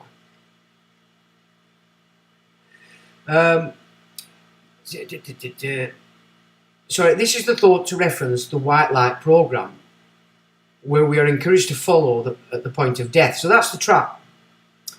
It is the lesser light and not the golden rays of Ra. So in this lesser light, the white light, most of your relatives and people you know, they're in there because that's where they went. They don't know any different. So again, the trick is they'll pull through one of your relatives to help you pull in when you're going to start again. You're going to start all over again. I think there was a Star Trek episode once where it presented that to you. A female member of the crew, and it were her father that came back to try and trick her, but she saw through it and basically said, you won't be using my energy again after this life. To which, like the architect in the Matrix, yeah, kind of thing. If this rings true, then the trap is set while in the avatar, and unless you deal with your karma in the correct manner, once again you remain trapped within the program and fail to be resurrected at the weighing of the heart. By definition, you've failed to recognise where you want to be going. The film The Matrix, this is why you get non-attachment in the Eastern philosophies. It's so important because things undone, things not said, things not forgiven, which is where you get make your peace before you pass, can hold you back to the point that you can do nothing but go through the white light back into the hands of sin. Yeah? So you've got to clear your table before you die. I mean, me and my father, we had a strange relationship. But before he died, I made it clear to him that I forgave him of everything, and I asked for his forgiveness for what I'd been. And I know it was fine, because that then was no hold for him. It was no hold for him in his passage, as just something that hadn't been dealt with. I'm not suggesting for a second he hasn't got a million other things that kept him where he's probably gone, but I just made sure I wasn't one of them.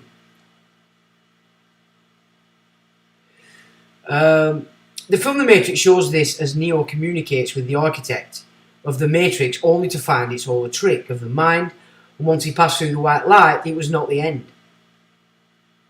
Only the beginning of yet another entry into the Matrix controlled by the machine world. The same story is presented in the Egyptian theology.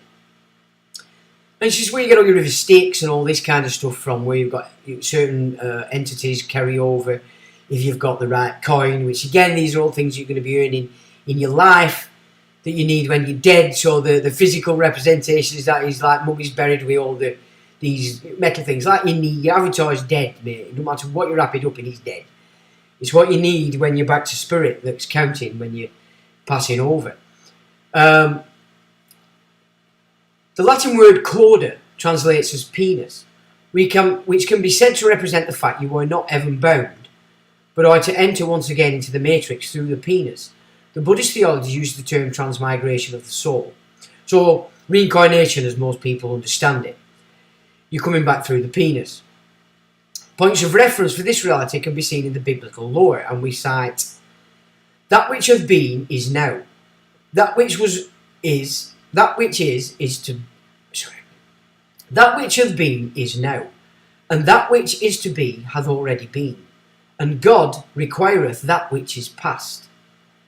And that's Ecclesiastes 3:15. And a caution, marvel not that I said unto thee, ye must be born again. So you have to marvel at that. It's not something you want. How do you take that, the piss out of that? Born again Christian. What utter shit. Yeah, you're born again into the moon god. And that's John 3:7. It says we can take this further if we use the idea that once you're born again, your parents, or per that rents, give you. So we can take this further if we use the idea that once you're born again, your parents, or per that rents, give you, or you, as in sheep, E-W-E, a name upon which the fiction is created. The fiction is a sheep that can only follow the laws of the fiction. This is the trap. The parents have already entered the trap and are fixed, and thus will teach you only how to become a good sheep in the pen to serve the masters of the matrix, because they don't know any different. Only by an act of will can the you, as in sheep, become you, as in who you are, And there is no string to follow in this labyrinth. The path is the light from within. Yeah, so if you're looking for a string on the outside, you ain't going to get it. You'll just get a load of secret society garbage where they give you a little piffle just so they can utilise your energy for these lesser gods, because that's their feed. The upper gods give, the lower gods take. Yeah, that's pretty simplicity, is it not? The lesser gods see humanity as pigs, with a role only to serve them as the energy charge they need, while alive you become a battery for them to utilise as you further build the prison for your next to join, as well as ensuring your offspring do the same. Then you are ripe for the slaughter, which without the S brings them laughter. This is the meaning to the poem, The Divine Comedy. Yeah? Now the Latin word comedy translates as to eat up, away, to chew up, to finish eating, to fret, to chaff, to consume, devour, to waste, to squander. So this divine comedy, the vine, as I would use, as the lesser gods would use it, because they mimic. Remember, it's a mimic. Think Loki. Yeah? It's all in the lesser gods mocking and mimicking the higher. Are we within the divine comedy of the gods, as given by Dante, as they eat us up of our energy, creating the chaff within our lives, which causes friction, which creates the conductive force for electric currents. So by keeping people in friction and upset, you're constantly giving them shitloads of electrical energy. You're building the temple of sin again.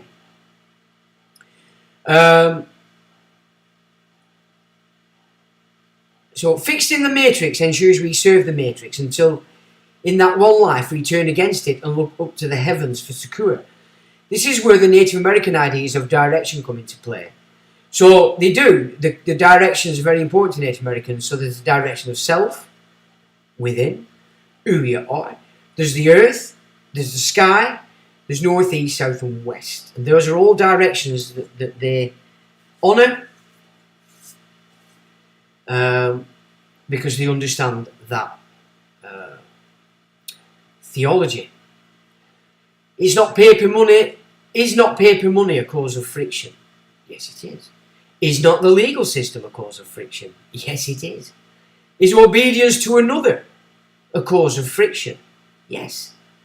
Do not others rub you up the wrong way, you as in sheep? And it goes on and on and on and on. So everything that's in, when you're in the fiction, your entire life is built specifically by the lesser gods to ensure you are constantly coming up against friction because they're getting a bigger energy source from the battery. Yeah? I mean, we've discussed the sacrificial side of energy in previous videos. We don't need to go in that again. But it's the same thing. It's just different aspects of it. Let me just check that we're still okay. Yep. We follow the path of least resistance and remain fixed as a slave to the machine, and thus we feed that machine. We feed it because we are looking for that least resistance, aren't we? Let's be honest. So we play along. What is the name? Is it name? So name as a expanded im, because it's coming to, that is given to you. So what is a name? Or ne? So it's presenting a sort of hoarse noise that is given to you as in sheep, so you can be the sheep while being the workhorse for the gods. Do you, as in sheep, not live amongst neighbours? It's all about the nays and the yeas when asked to perform a duty, is it? You say, no, yeah. As the unflinching workhorse for the gods, not forgetting you, as in sheep, await the riders of your horse, because you fail to ride it yourself, giving the means for the four riders of the apocalypse to do the things upon you. Now, I got that thought process, but I didn't follow it up and just to see if that made sense. But I thought I'd put it out anyway because it's what came to me. and why we have horses in the mix, etc., etc. But basically, you've got as a sheep and a horse. Sheep because you're doing as you're told, and a horse because you'll work your balls off. Yeah, to keep that friction going. The Latin word mer means sea, which is interesting. Do the per that rent not usually get mer-ed? Okay? So mer again, we're talking about female horse, are we not? So again, the horse symbolism is still there. The English word mer translates as a female horse and also describes a dark area on the moon, said to be the place of nightmares. That's interesting, isn't it? Nightmares. Or as we have already described, the moon temple, as the house whose foundation creates terror. So, if we're looking for a spot on the moon, mer. So that's interesting. The word eed, so we've got mer, now we want to know what eed means, is a Dutch word meaning oath. Yeah? Thus the term married is defined as sea oath. And thus the ewe, which is the sheep, becomes nothing but a whore of Babylon. We can better understand why the biblical script warns man against taking oaths of all kinds, because they are a contract with the divine or the vine. So, parading as an angel of light, calls itself divine, but really, they are the vine of the lesser gods. An anagram for horse is shore, as you, as in sheep, are birthed onto the shoreline of the matrix. You, as in sheep, are given liberty. You are not free. You, as in sheep, have been given shore leave from naval duty, as the naval cord is cut. The seaman, as in the groovy stuff, has reached the shore and been docked by the seaman. The naval crew, the doctor, and the midwife, involved in that very act.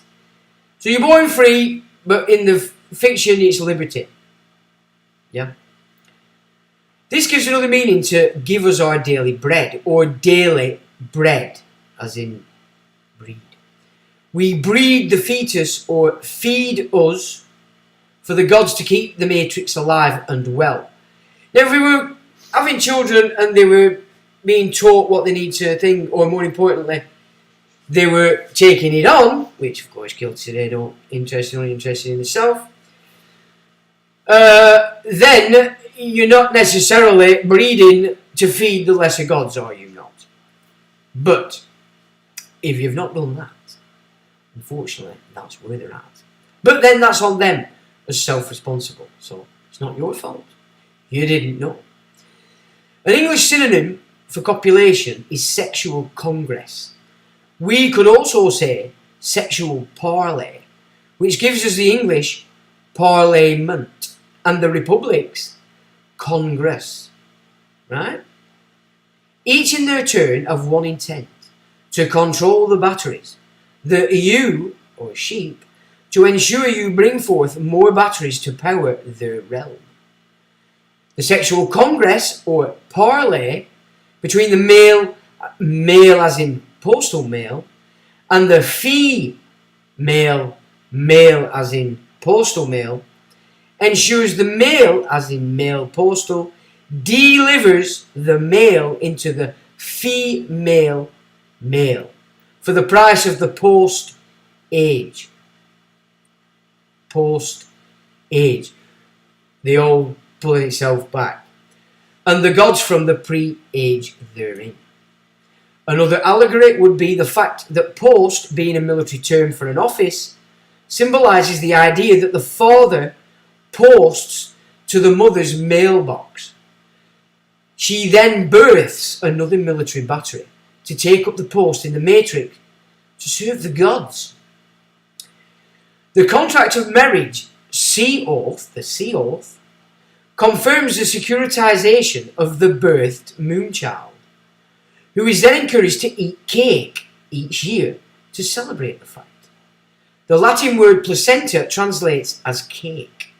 The placenta being a vascular structure within the uterus, or uterus. Now I've pulled this one in, which provides the essential oxygen and nutrients to the fetus, as it also transfers the waste out, procuring the old expression, you can't have your cake and eat it, which from the perspective of the gods translates as they cannot utilise the battery and eat it at the same time.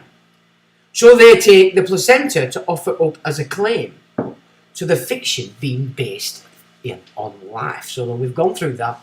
You look for the Frankenstein video way down in this channel, you'll get an insight into what that is actually about. I know most of you that are watching already know because you've seen it. Thus, the ritual of the birthday is willingly carried out each year to cement the voluntary enslavement of your soul via the matrix control of the avatar. See, my kids could never understand me because I'm like, oh, it's a birthday, I don't have any birthdays. They just get it. They don't get it. It's like, no, I don't have birthdays, I'm sorry. Anyway, X marks the spot. So, just before I go there, I'll just see what you guys are doing and check that we're all okay.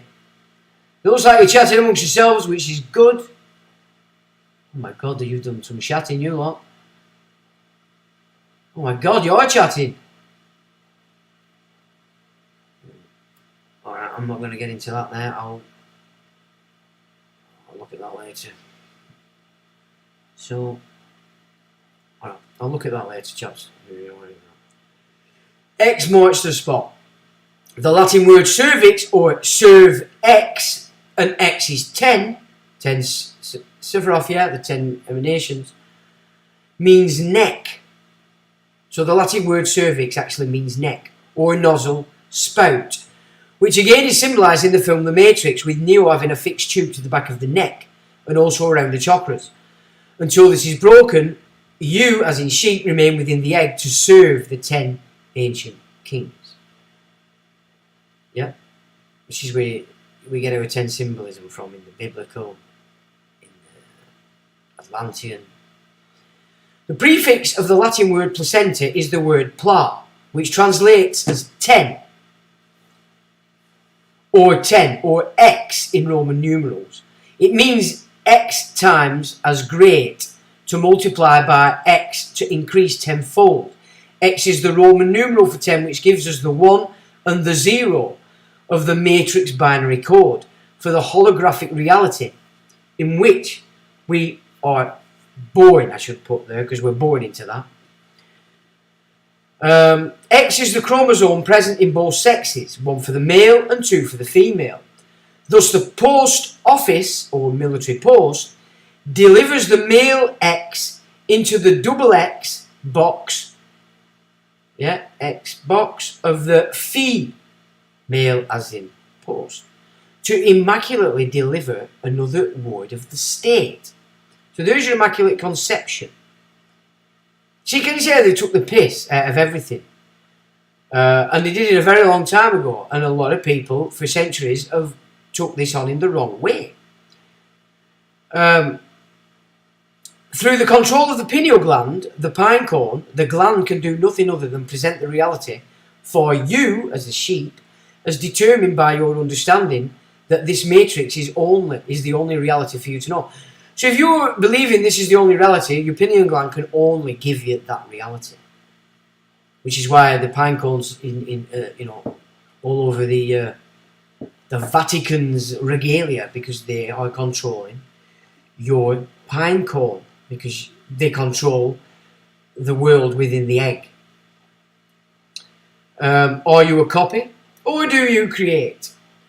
If you were lucky enough back in the late 1980s and into the 1990s to experience the ecstasy scene, you were given the opportunity to feel how we are all connected, and this is exactly what happened, folks. The separation was thrust asunder, and we all existed as one, albeit for only a few hours, before the heart would begin to close and the separation came back. I understood this to be the representative of the mechanics of the DNA as it released the codes required for that separation, while the ecstasy being like a bolt of lightning which energized the heart is free of attachment because we are all in love. So that's a bit higgledy-piggledy, sorry. But what I understood with the ecstasy was, and you got a period maybe from, say, 92 to 97. I'm not saying they weren't around from 88, they were, but they were hard to find. I think they were California Sunrise. But the Doves and others that came out, they were perfection in relation to opening your heart in a massive way. It didn't matter what kind of life you'd lived up until you experienced this period of absolute love.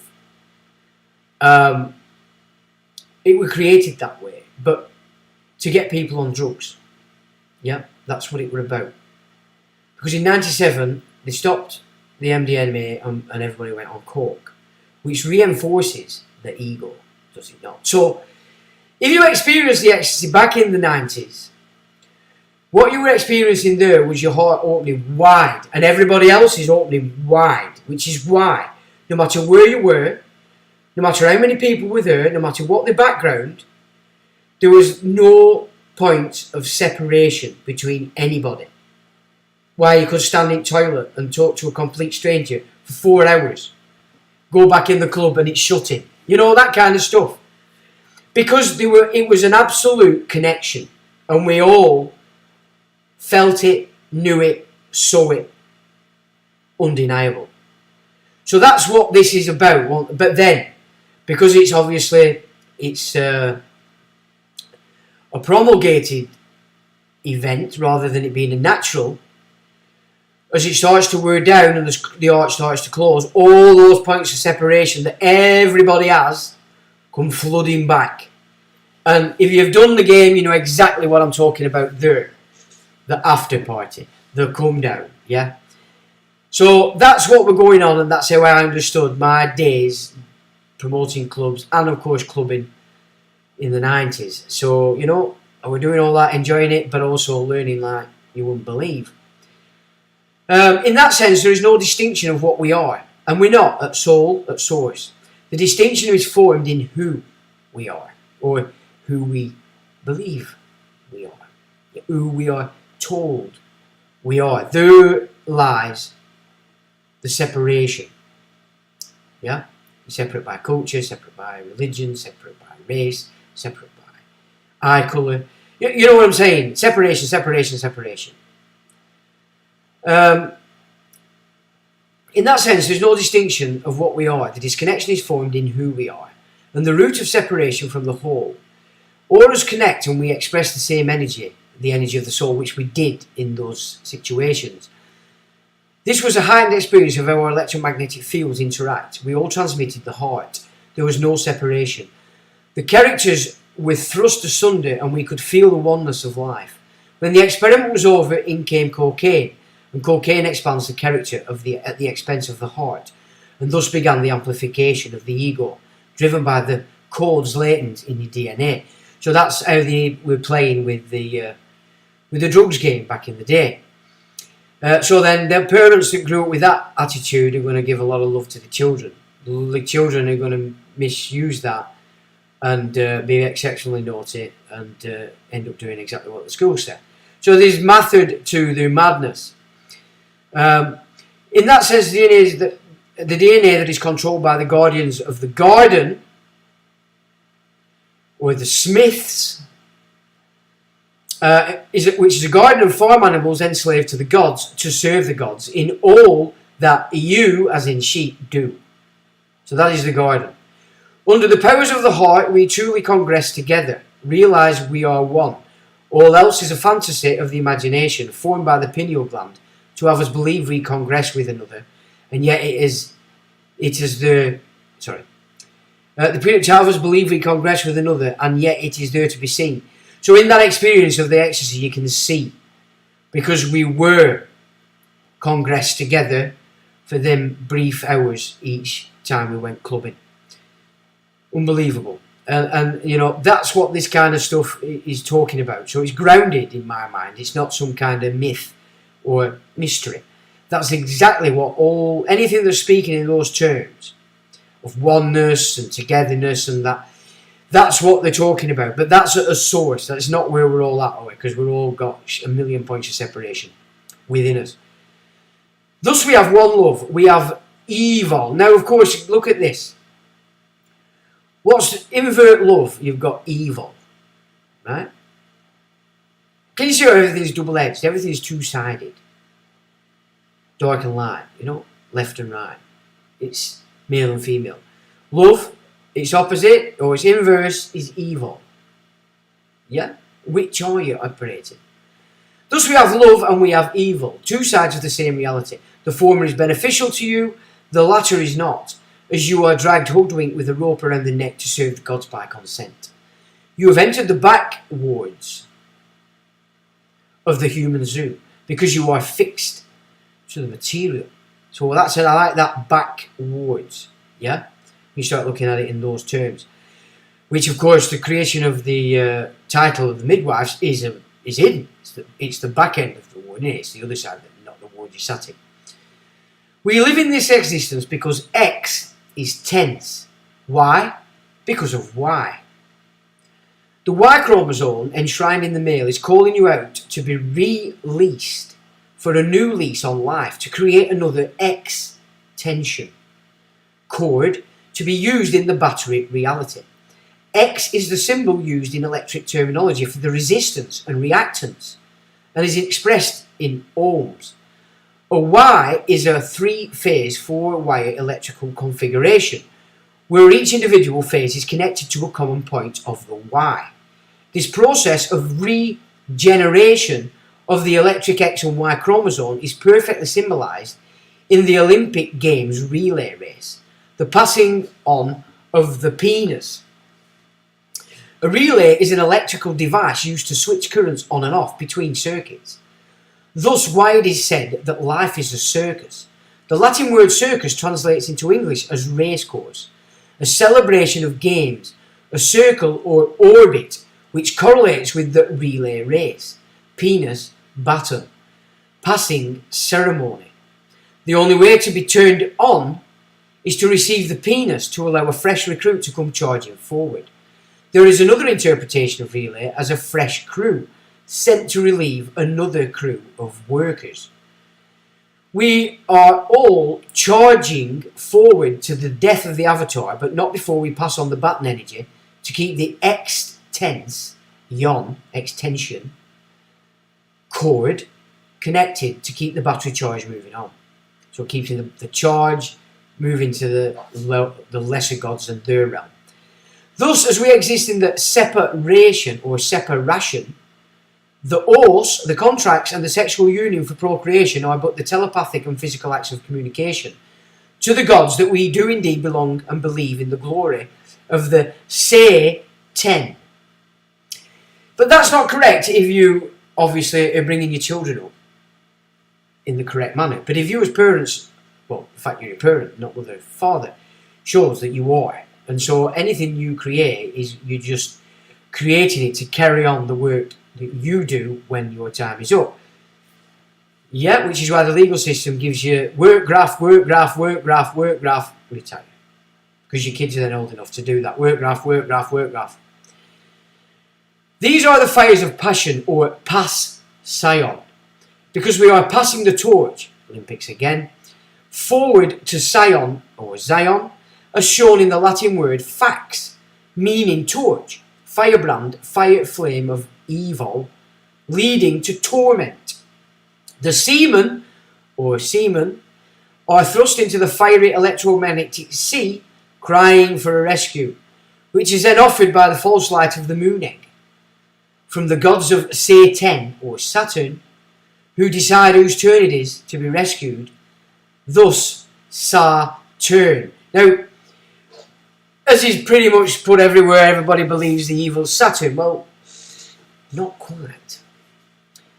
So SA are the abbreviated letters for the Salvation Army. because, of course, it is a military mission that is sending rescue to lost souls, who are sometimes called missionaries, as a reflection of the sexual missionary position that is sending troops to their death and thus will need rescue from the moon egg temple. I should have put on there. This is also in reflection to the mission of Aries, hence mission Aries. But this again is double-edged. Do you go down, or are you to be resurrected? From that we can deduce that the moon is the craft, the vehicle, with the intention of entrapping by rescue the next recruitment of souls to the matrix. Freemasonry is called the craft. It is the means by which they ensure the regeneration of the dead sun's energy, and continues into the future at the expense of Ra. So we could say the moon is the dead sun, could we not? We know it's the lesser light. We also know that if you have a stone ball, like in your garden, and put sun on it, it doesn't reflect. It does nothing save absorb the light. Right? So is the moon a blob of stone? No. Clearly it can't be, because it's defying physics. Just another one. When we look at the meaning of the G in Freemasonry, it is the seventh letter of the alphabet and is derived from the Greek letter gamma, which produced the letters C and G. The English letter G, this gives the 3 and the 7 and thus the 10. The English letter G in the word soul translate into Greek word, and I've written it there, but I weren't able to verify the incorporation of the G, which I weren't, and still haven't, which is pronounced as soul. The academics have told us to understand the word soul to mean the golden sun in the sky, or Ra. However, as we better understand the craft, we must consider that in the use of the term soul, they are in fact depicting the dead sun, the moon. Thus the Temple of Solomon is a moon temple of the left-hand path.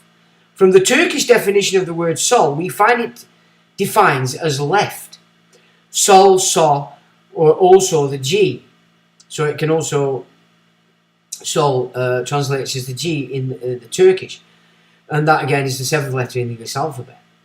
The Greek letter gamma was a significant choice because the sun leaves gamma rays. The Greek gamma was furthermore derived from the Phoenician letter known as gimel, which is written, it's not come up. It's disappeared. Wait a minute. Whoa, that's weird. Two other ones have come up, but that hasn't. So if I was to give you it, so you'd be looking at it, it's a V going up to the right hand corner. Right, so that is that glyph that I'm speaking about there. Called a gimel. Right? Here we can see the basis of the Freemasonic square. So it's like the same, but it's in the gimel. It's aiming into the right corner. So of course the Masons have pulled it down. It's part of the compass. Yeah. So the G is referencing the gimel. It's representing this shit. Here we can see the base of the Freemasonic square. It's also the logo for NASA, which presents the gimel, but with a little more artistic flair. So I did have that thing in there. It's gone. Sorry. I would add at this juncture the fact that we're becoming aware of a hidden body within our solar system. Some call it Nibiru, Vulcan, Thunderbird, Phoenix. It is possible that the Phoenician gimel of which they are speaking is in fact this entity, specifically the Phoenix, taking into account the fact the word Phoenician is a play on the word Phoenix, so Phoenician. If we are looking at a deception here, we can also consider the idea that Jesus, we all understand, as a resurrected or necromance godlike being, could be the method by which they have usurped a teaching from Ra and fixed it upon the cross of the dead sun. We explored this idea last year. We did, didn't we? Necromancy. The way that they have given us Jesus is more in tune with necromancy. Anyway. The Freemason story of Hiram or Shrum Abif as the builder of the Temple of Solomon has everything to do with this data. It is the case that we are supposed to be bringing forth the rays of Ra, and yet To do so, we face a serious impediment, which is the dead sun. Then we are forced to explore the true meaning to the symbols all around us if we are to accomplish the great escape from the grasp of the mimic, the moon god, or the lesser light. In the obfuscation of the fact we are born, thrusting us into a dead realm that is birthed by the priestcraft and changed into an entity they can control by deception, coercion and threat, they have created an imperfect system energized by all that we do. We understand this method to be the birthing of the dead trust, or the Sesca trust. Thus it is essential that we move back to the root of the matter outside the glamour, thrust upon us by the priestcraft. So as we move to explore as a constant, which is what we're all doing, we find that the first act in this journey is to see the deception. And this is why it's important we understand the difference between man and person. And I mean, I pop on about that every time, at every opportunity, as you well know, in case there's new people. Man is the creation of Ra. A person is the creation of the lesser gods that left their assigned estate to mix and breed with the post-cataclysmic races. The language of person is the Admiralty law and all that makes up what we call the legal body of law. It deals with person. It is grammatically incorrect and is the machine to secure and collect debt, not to Ra, but to the moon god. Ra, we have explored, is not Sol. That Sol is the impostor parading as the sun, but is in fact the god of the dead sun. Thus we can say that the Temple of Solomon is in fact a means by which the dead sun steals our energy to energize itself at the expense of our connection with Ra, the real sun. In essence, the system ensures Sol is on.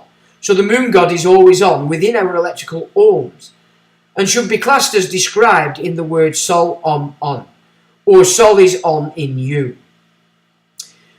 The symbol used to define the electric ohm is the Greek letter omega. Break that up and we have C, egg, A. What the hell am I talking? Oh, omega, that's right. God, I lost myself there. See, I put this together this weekend, and as I haven't gone back and read it all, I've gone through it pretty fresh with you guys. So, sorry if I've made any cock-ups. Now, and there you have the two symbols for omega, yeah. And so it's uppercase is on the left, your left, and the lowercase description of it is like a little W. In the Greek, the word omega translates as great O. And in phonetics, the letter is pronounced in the Greek as a long open mid-vowel. This is the reason when speaking of the clock, which is a false construct, the O comes before the word clock, as in 5 o'clock. It is also used in reference to the moon construct with jack or lantern. A jack is a plug used to make an electrical connection. Consider the use of the word jack in every film. Everything, films, books. It's quite immense. Jack and the Beanstalk, Jack Reacher, it goes on and on and on and on. So this Jack is symbolic, they're using it for a reason.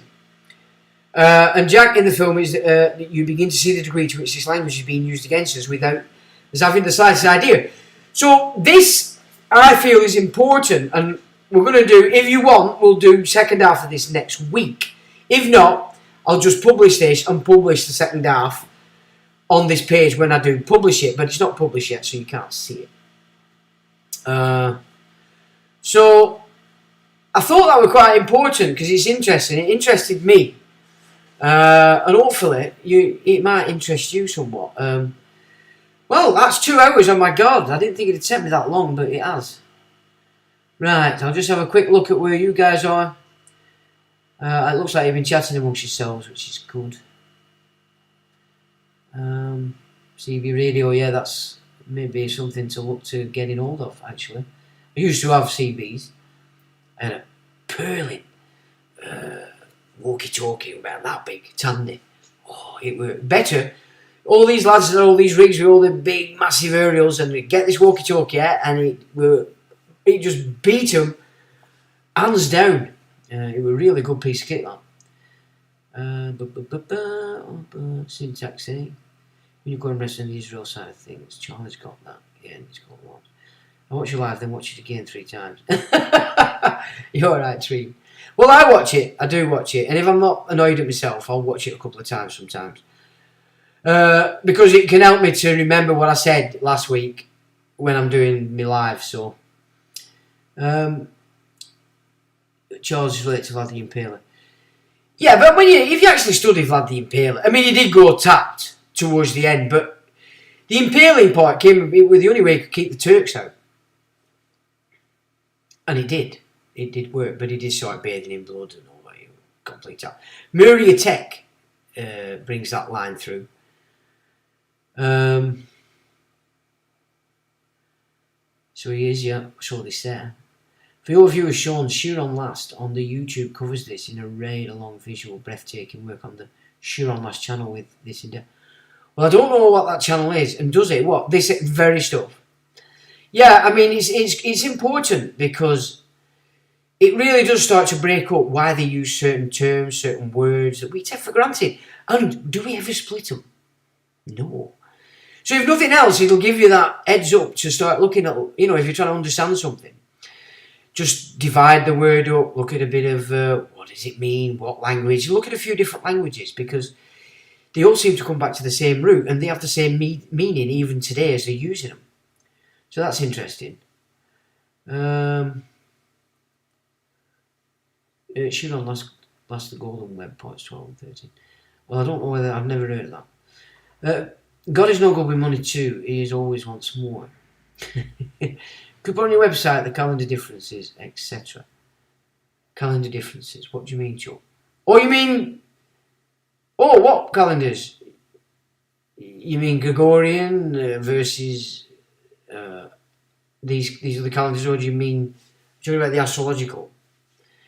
Because Claudio is going to be the man for that, isn't he? If we need any explanations on the astrological, we'll approach Claudio. So it says an expensive John on in words being everywhere all at once. Yeah.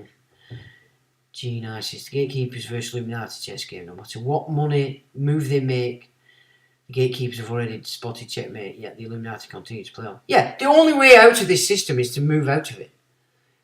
By definition of you've grasped it, you've no longer acting as a person, which means you're no longer acting on what you believe or what fantasies you might have in your mind, and that just because they're in your mind, you decide the truth.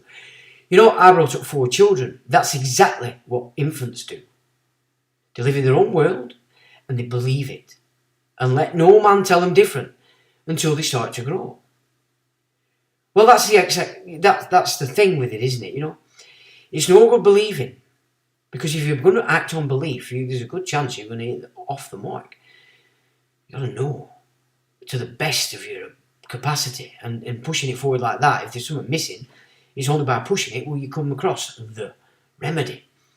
Because then it'll be given to you when you've proved yourself worthy. You wish the creator would give these buggers the P45. But it's a set piece, isn't it? They're only doing what they were supposed to do. The fact that it's going to this conclusion is because nobody's understood the game and very few have put it into practice. And as the Elite Insider said, very few of those ruling families are actually doing what it is they're supposed to be doing. And then now that's another interesting thing as well. If you to go back to those elite videos we did, with this in your mind, you'll understand him a lot more, believe me. Because as I'm going through this in these last 2 days, all that get pinging back into my mind, that's exactly what the guy was saying. So, yeah, this is why I've decided to do this tonight. Because we're going to leave, you work on it all week and present it next week, but I got excited. Well, the whole thing's a game, isn't it? It's a circus. A divine comedy. Is it not? It's all there and out there. But that kind of data that we've just gone through helps to pull it together for you. So that you're starting to get a grip on what it's saying, what it's symbolising. And more importantly, how you can put it into practice in your own life, i.e. lessen the nonsense and aim always for the best. that you can achieve.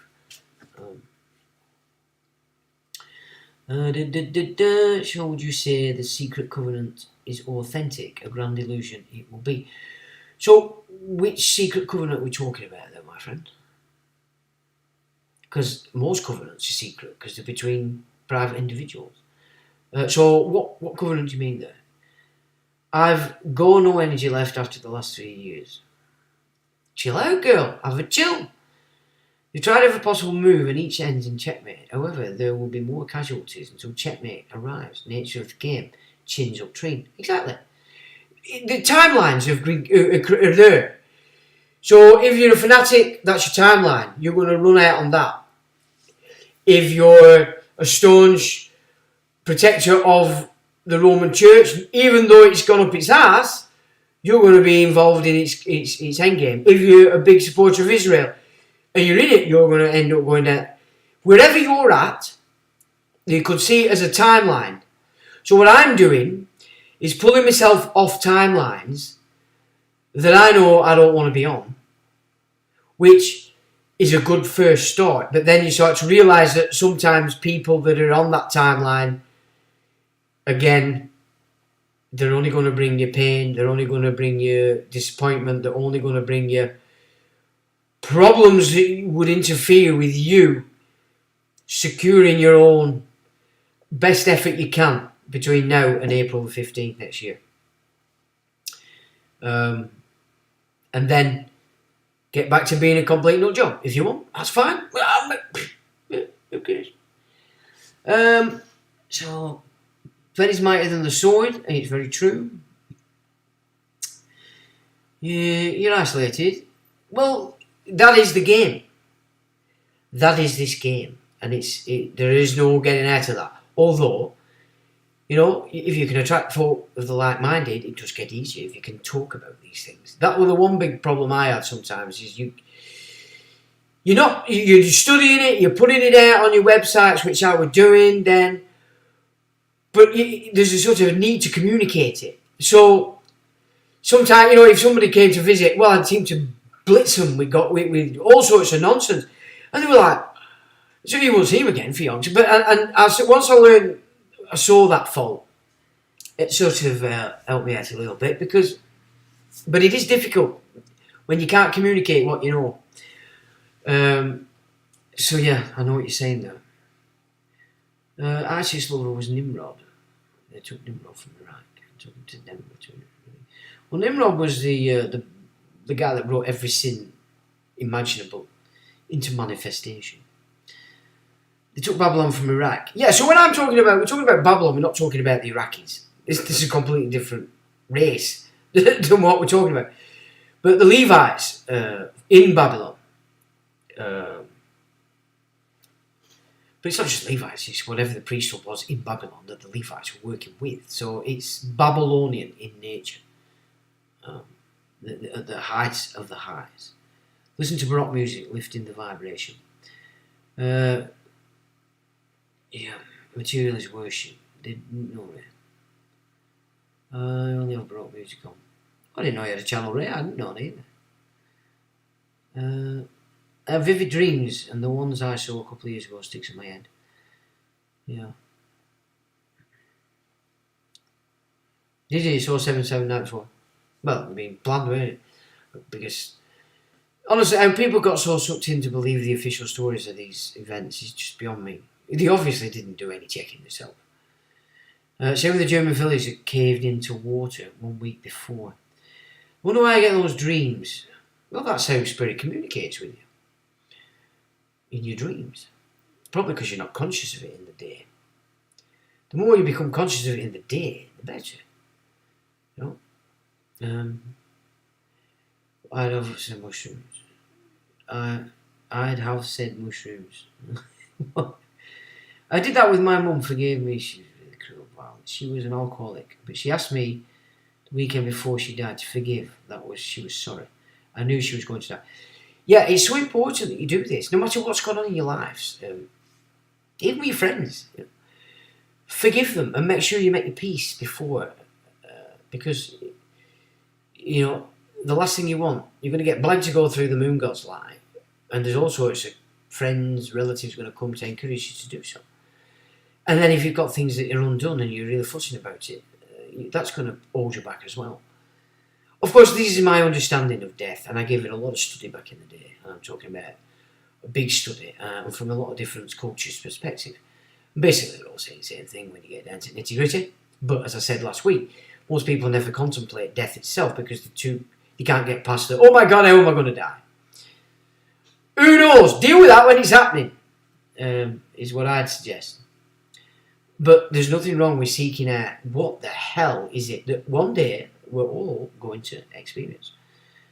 I was banned off Facebook many times. Stop being naughty train. Anyone do Telegram? Well, I've got it downloaded, but I've never used it. Akko is in Dracula, Latin for spikes, teeth. Okay.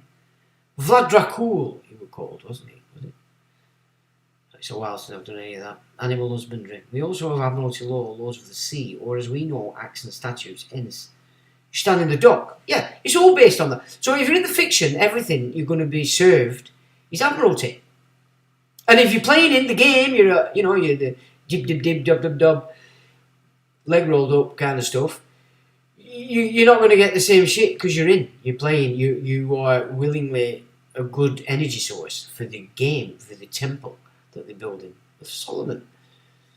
Born day I've been using. Yeah, born day. You were born. The only thing that's birthed is ships and titles. Frank, as in Frank Einstein, Dr. Akul, Latin for spike. I'm not happy with the Pope claiming. Thanks, Sean. It's so interesting. Just a pity it took me till this V to realise just how much. It's never too late, kid. Never, ever, ever, ever. Even if it's 4 days before you die. Because everything you do down here is what you're building for that point when the exam, I used to call it, at the end of your life. So you're in constant, what do they call it? Revising, as it were. I never revised in my life. I just get on with it. But your entire life should be revision. In order, the exam at the end, you've got what you need. So why these no-hides are so fascinated with decapitation? Well, we have explored it in different forms because you can be decapitated in title. So even using Norman Cogman and you discussed in there. So in Roman grammar, if you even use a capital letter in your first name, you've undermined your standing. Yeah, you are in Roman law. So again, I always sign. Well, not sign, but I autograph Sean lowercase. I don't want to undermine myself at any point, The Abraham Accord coin Trump presented as the decapitated, yeah. 21st degree Prussian knight. No hard judge. All comes to those who wait. Q lit up a triple helix, so what do you make of that? XY and what other? I don't know, I don't watch Q. I've watched a couple lately, but really not interested. April 15. The Phoenix is, from an astrological point of view, yeah, that's when it completes. So, yeah. Nice one. I thought I made sure I was leaving the party. No way, I'm not playing over there. I got a closure on the wall. Well, is it or not? We don't know. Yeah, if the fanatical side of it is definitely literal.